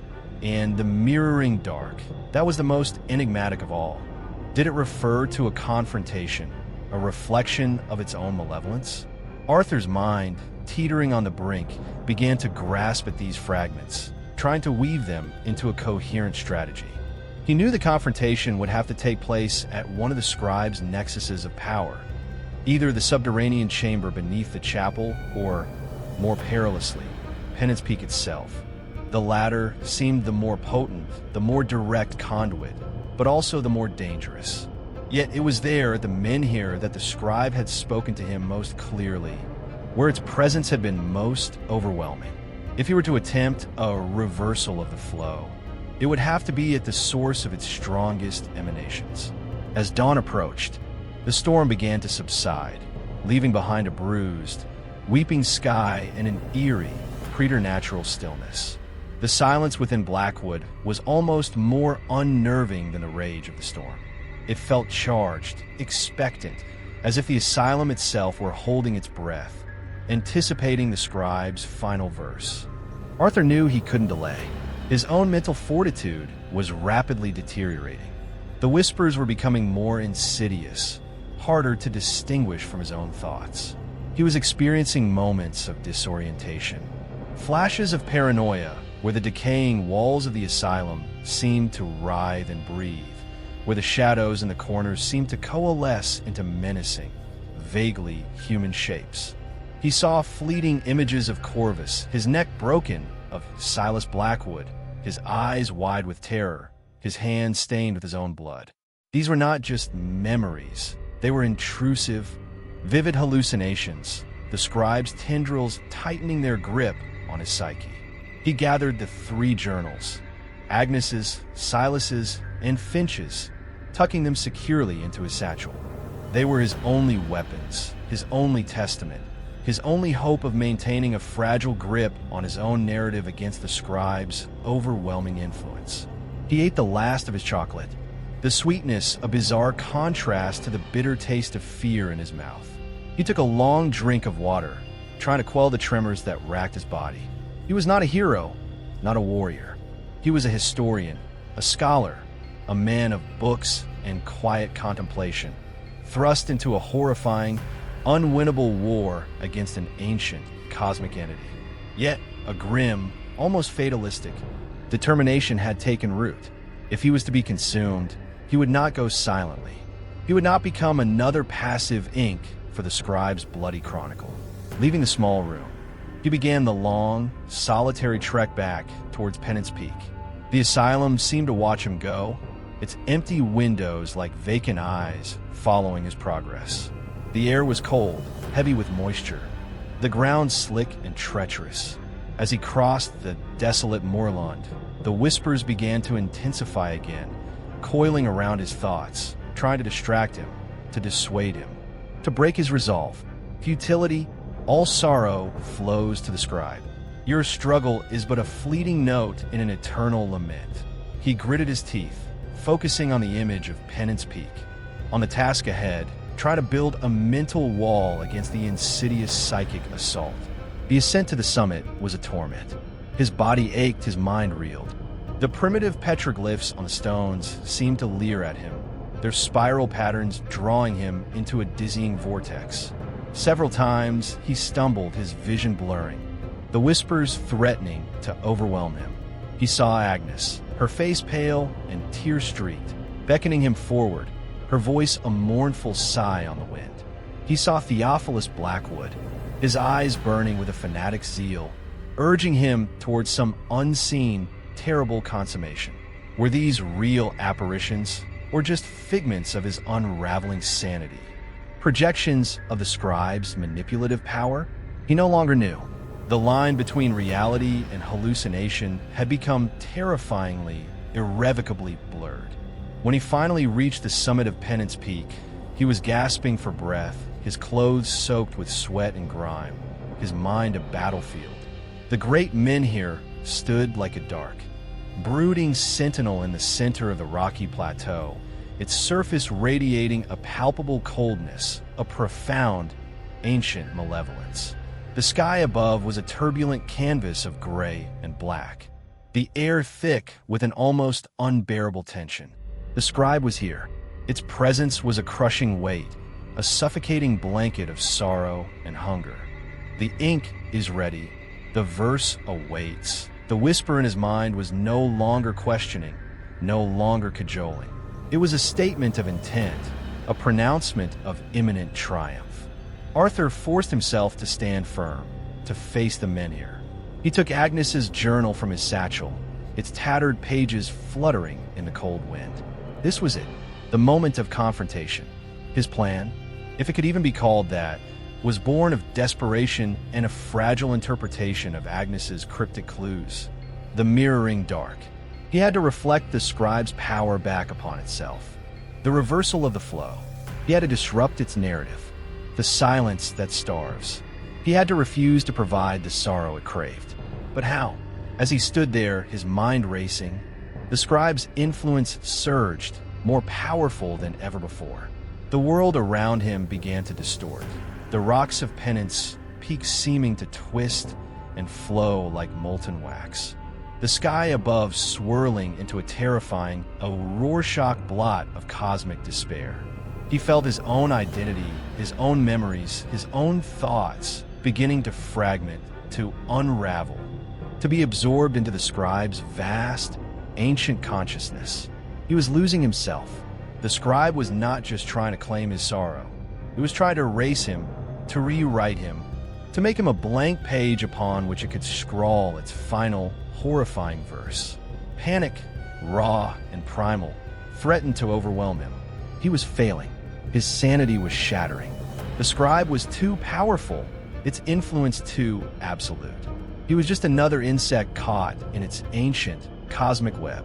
He sank to his knees, Agnes's journal falling from his nerveless fingers, its pages scattering in the wind, the scribe's triumphant, sorrowful whisper filling his mind, consuming his very being.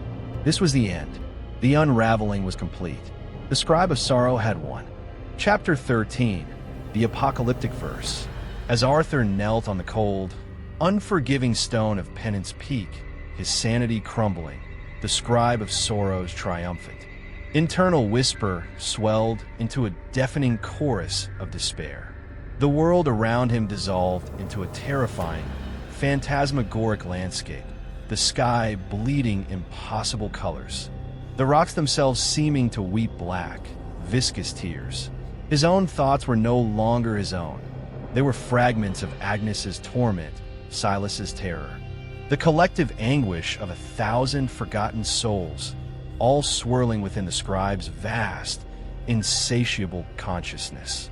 He was being unmade, his identity erased, his essence primed to become the ink for the scribe's apocalyptic verse. The weight of its ancient, malevolent will was crushing him, and a profound, soul-deep weariness settled upon him. Surrender seemed inevitable, almost a relief from the unbearable torment.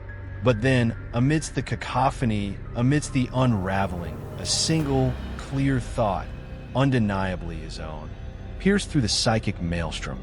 It was not a plan, not a strategy, but a raw, primal instinct for defiance, a refusal to be utterly extinguished.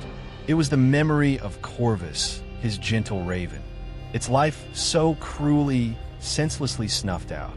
It was the image of the blood-crying girl, her innocent sorrow weaponized. It was the echo of Sister Agnes's own desperate struggle, her attempts, however futile, to resist the scribe's suffocating embrace. This was not just about his own survival anymore.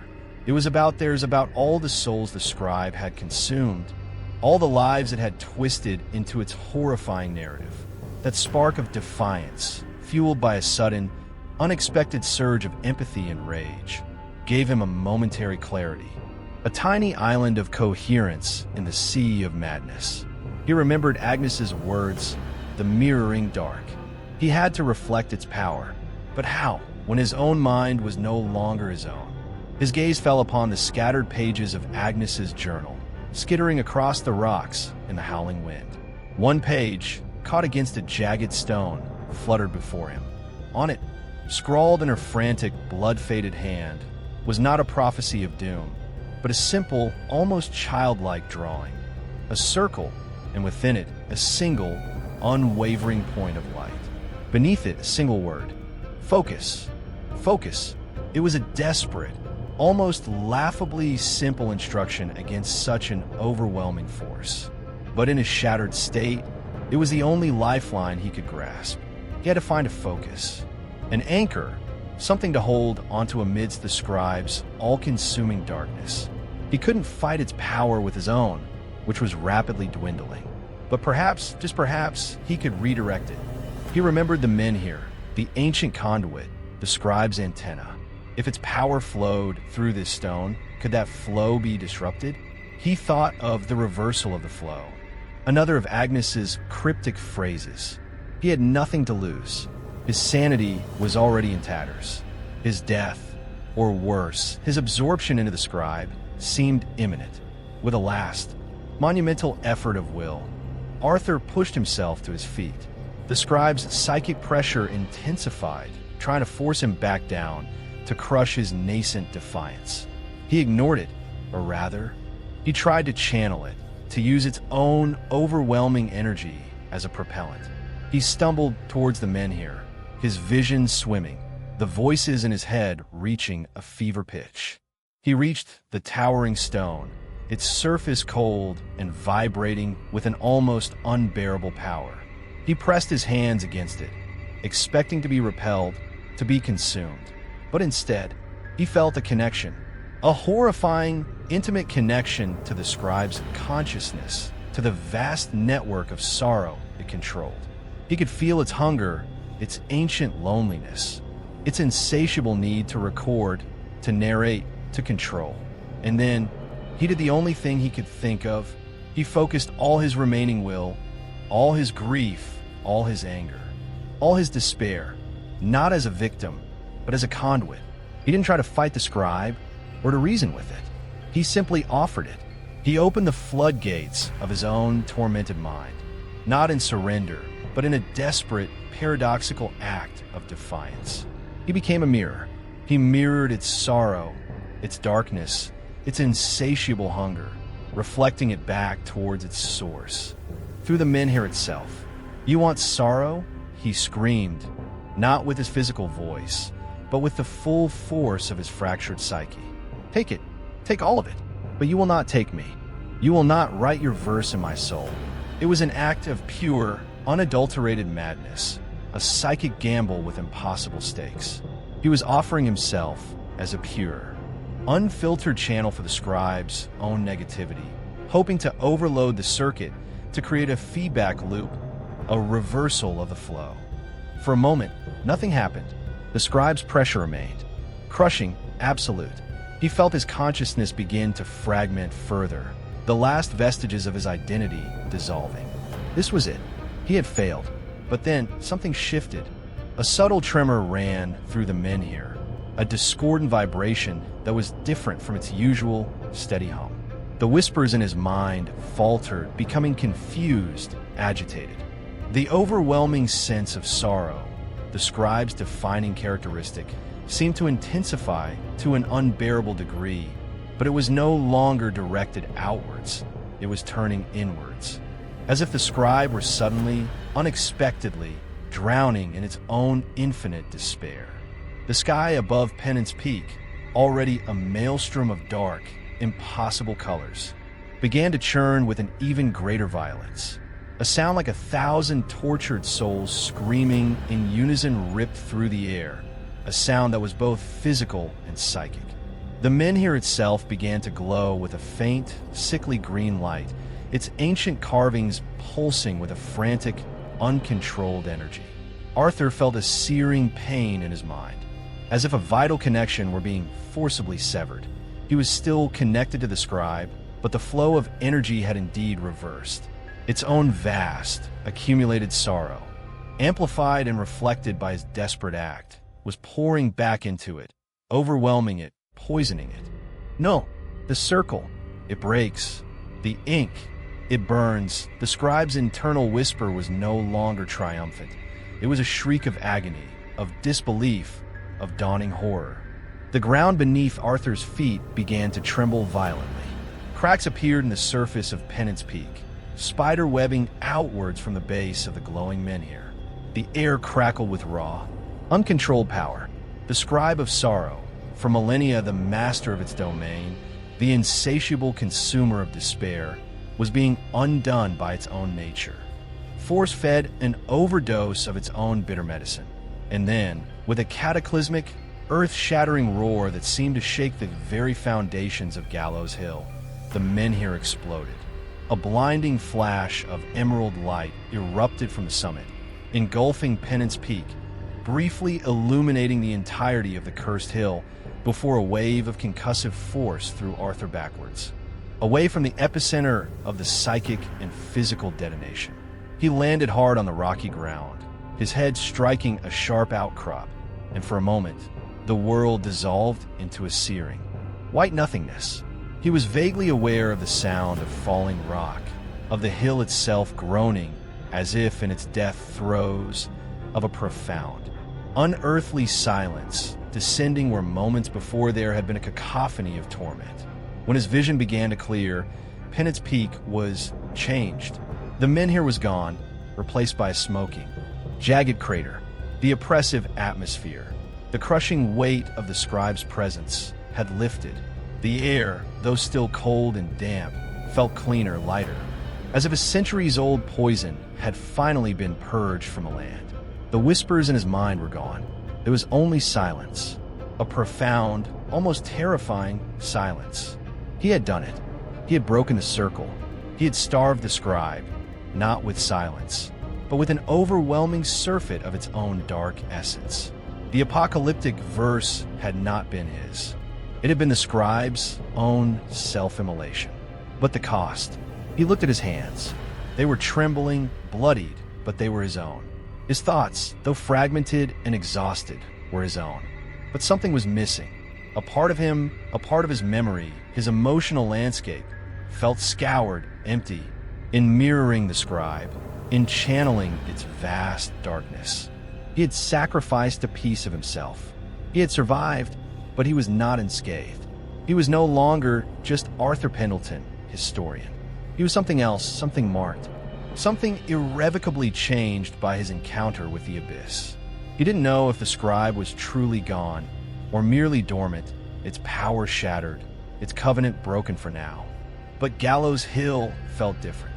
Blackwood Asylum, visible in the distance, looked less like a brooding monster and more like what it was, a derelict, decaying monument to human suffering. Its supernatural malignancy significantly diminished, if not entirely erased. He had faced the apocalyptic verse, and somehow, impossibly, he had rewritten its ending. But the question remained, a cold, unsettling whisper in the newfound silence of his own mind. What new verses would now be written on the scoured pages of his own altered soul? The scribe might be broken, but its sorrow, he suspected, would linger, a permanent, ghostly stain on the world and within him. Chapter 14, Confrontation at Penance Peak. Arthur lay on the fractured rock of Penance Peak, the acrid smell of ozone and something else, something ancient and burnt, filling his nostrils. The silence was a vast, echoing void where the scribe's incessant whispers had been. It was a relief so profound it was almost painful. He was alive. His thoughts, though battered and bruised, were his own. The crushing weight of the scribe's malevolent consciousness had lifted, leaving behind an emptiness that was both liberating and terrifying. He had confronted the scribe, not with strength or cunning, but with a desperate, paradoxical act of psychic immolation, and somehow, impossibly, he had survived. The menhir, the scribe's primary conduit on this cursed hill, was a smoking crater, a testament to the cataclysmic unmaking he had triggered. Slowly, painfully, he pushed himself into a sitting position. His body ached with a bone-deep weariness. His head throbbed where it had struck the rock. He looked around. Penance Peak was a scene of devastation. The ground was scarred, blackened, littered with smoking fragments of the shattered menhir. The oppressive, ancient aura of the place was gone, replaced by a strange, almost sterile neutrality. It was as if a great evil had been exorcised, leaving behind only the raw, indifferent stone of the hill. He retrieved his satchel, miraculously intact, though covered in a fine layer of dust and debris. The journals of Agnes, Silas, and Finch were still inside. They felt different now, no longer just records of past torment, but relics of a battle fought and, against all odds, won. Or at least a battle survived. He knew, with a certainty that settled deep within his weary soul, that the Scribe of Sorrow was not truly destroyed. Such an ancient, elemental entity could not be so easily erased. but its power on Gallows Hill, its covenant, its ability to directly influence and consume, had been catastrophically disrupted. The circle was broken.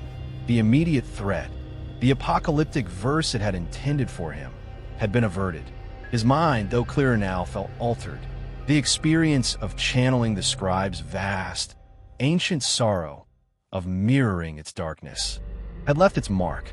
There were gaps in his memory, moments of the confrontation that were now just a blur of overwhelming sensation. And there was a newfound sensitivity, a heightened awareness of the subtle undercurrents of emotion in the world around him, almost as if a psychic nerve had been left permanently exposed. He was no longer just an observer of history. He had become a part of its deepest, darkest, most secret currents. He knew he had to leave Penance Peak, to leave Gallows Hill. There was nothing more for him here. The scribe's immediate power was shattered, but this place would forever be tainted, a scar on the landscape, a reminder of the ancient evil that had once resided here. He began the slow, arduous descent, his legs unsteady, his body screaming in protest. Each step was an effort, but with each step, he felt a growing sense of distance, not just from the summit, but from the overwhelming horror that had defined his time in Blackwood. The moorland below seemed less threatening, the gnarled trees less like menacing specters. The air, though still carrying the chill of the recent storm, felt cleaner, breathable. When Blackwood Asylum itself came into view, it looked diminished, still a monument to decay and human suffering. But the palpable aura of active malevolence, the sense of being watched by a sentient, hostile intelligence, was gone. It was just an old, abandoned building now, haunted by the ghosts of its ordinary miseries, its supernatural heart grievously wounded, if not entirely stilled. He didn't re-enter the asylum. There was no need. The answers he had sought, and the horrors he had found, were now a part of him. He walked around its perimeter towards the rutted track that led back down to Oakhaven. As he passed the main gates, he paused, looking back at the looming, silent edifice. Had he truly made a difference? Had he saved anyone, or merely delayed a resurgence of the scribe's power? The questions were unanswerable, and the weight of them was immense. The journey back to Oakhaven was surreal. The town, when he finally reached it, looked brighter, more vibrant. Though he knew it was merely a reflection of his own altered perception, the lifting of the oppressive psychic gloom that had emanated from Gallows Hill. The innkeeper at the Weary Traveler gave him a long, searching look as he returned his key, a look that held less pity now and more a kind of cautious, unspoken respect, as if he sensed that Arthur had confronted something terrible and, somehow, returned. Arthur offered no explanations. The events on Penance Peak were beyond words, beyond comprehension for anyone who had not experienced the scribe's chilling touch. He left Oakhaven that same day, driving away from Gallows Hill, away from Blackwood Asylum, away from a scene of his terrifying ordeal. He drove for hours, putting as much distance as possible between himself and that cursed place, though he knew, deep down, that a part of the scribe's sorrow, would travel with him always. In the days and weeks that followed, Arthur tried to resume his normal life, his academic pursuits, his quiet, ordered existence. But everything was different. The world seemed muted, yet at the same time, almost painfully vivid. He found himself hypersensitive to the emotions of others, to the subtle undercurrents of sadness and fear that ran beneath the surface of everyday life. The whispers were gone, but the silence they left behind was not entirely peaceful. It was a knowing silence, a silence filled with the echoes of what he had experienced, what he had become. He never wrote about Blackwood Asylum or the Scribe of Sorrow. Some truths, he realized, were too dangerous to share, too corrosive to the fabric of sanity. The journals of Agnes, Silas, and Finch remained locked away, a private testament to a horror that the world was better off not knowing. He knew the scribe was not truly gone. Its covenant with Gallows Hill was broken, its power there shattered. But such an ancient entity, born of sorrow itself, was likely immortal, perhaps existing in other cursed places, other nexuses of despair, waiting for new vessels, new chronicles to be written. Or perhaps it was merely dormant, slowly recovering from the psychic cataclysm he had unleashed upon it, its hunger slowly reawakening. The confrontation at Penance Peak had been a victory of sorts. He had survived. He had broken the immediate cycle. But it was a victory that came at a profound personal cost. He was marked, altered, forever attuned to the whispers from beyond the veil, to the sorrow that ached at the heart of the world. He was a historian who had stepped out of the archives and into the horrifying, living reality of his darkest subject matter. He had faced an ancient evil and, in a desperate act of mirroring its darkness, had found a way to turn its own nature against itself. The scribe of sorrow's apocalyptic verse had been averted, but Arthur Pendleton would carry the echo of its unholy utterances within him for the rest of his days, a silent, solitary guardian against a darkness that most of humanity would never, and should never, comprehend. The peak had demanded its penance, and Arthur, in ways he was only beginning to understand, had paid it. Chapter 15, Blackwood's Eternal Scrawl. Years passed. Arthur Pendleton never returned to Gallows Hill, never again sought out places where the veil between worlds felt thin. He dedicated himself to more mundane historical research, yet the shadow of Blackwood, the chilling echo of the Scribe of Sorrow, remained a constant, subtle presence in his life. The hypersensitivity to emotion, the lingering psychic scars from Penance Peak, never fully faded. He found solace in solitude, in the quiet rustle of old manuscripts that spoke of ordinary human lives, a deliberate counterpoint to the cosmic horror he had once confronted. He aged, the lines on his face deepening, his hair turning a distinguished silver, but his eyes held a depth, a certain haunted knowingness that set him apart.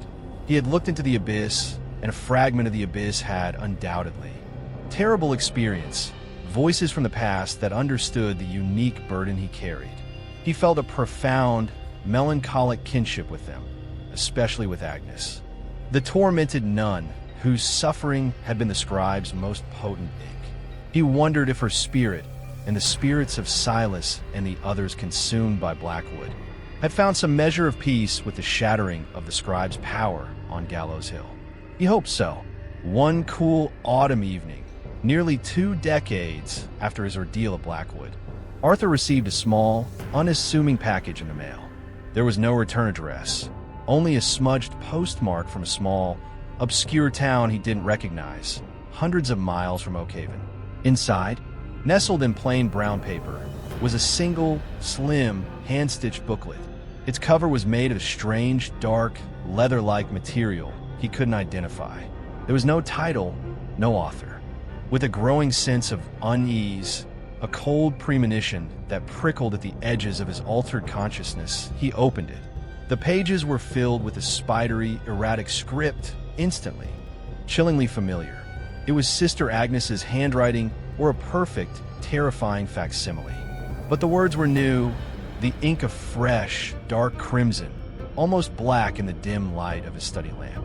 It was a prophecy, a single, cohesive, horrifying verse that seemed to leap off the page, coiling around his mind like a cold serpent. The hill slumbers, its heart unburdened, its voice stilled by the mirrored sorrow. But the scribe is eternal, its hunger merely displaced. New wells of despair are ever dug by mortal hands.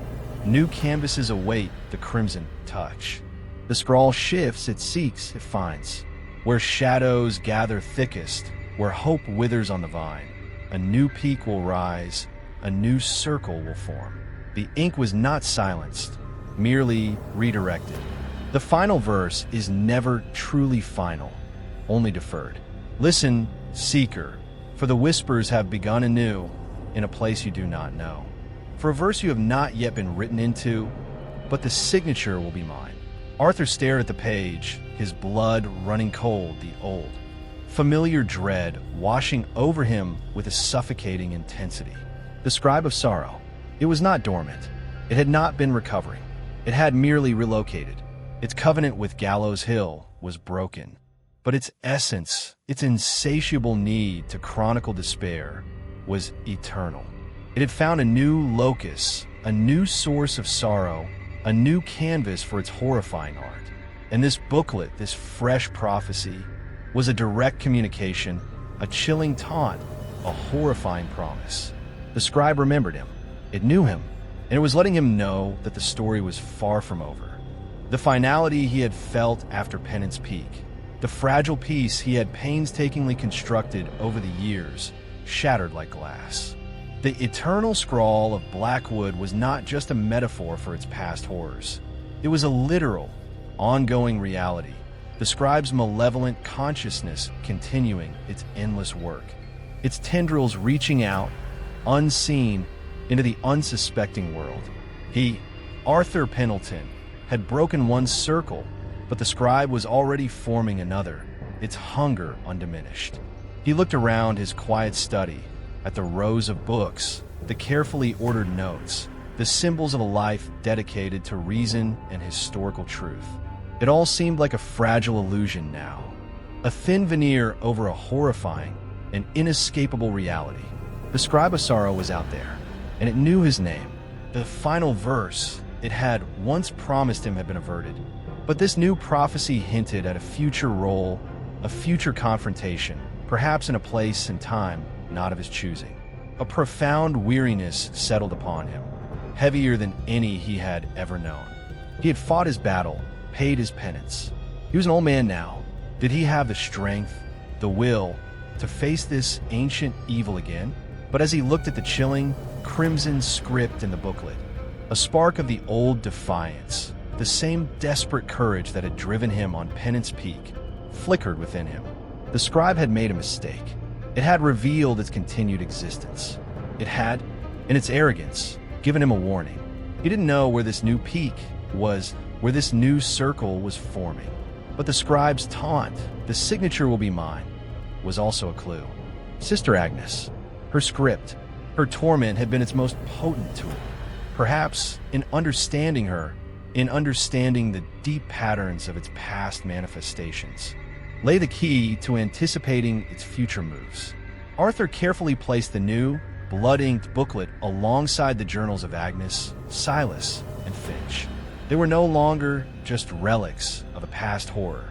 They were active intelligence, vital pieces in an ongoing, terrifying chess game against an opponent that transcended time and sanity. Blackwood's eternal scrawl was not just a curse upon a single, desolate hill. It was a blight upon the world, a testament to the enduring power of sorrow and the ancient, malevolent intelligences that fed upon it. The fight was not over. It had merely entered a new, even more insidious phase. And Arthur Pendleton, the historian who had looked into the abyss, knew, with a chilling certainty that settled into the very marrow of his bones, that his own final verse was yet to be written. The scribe of sorrow was patient.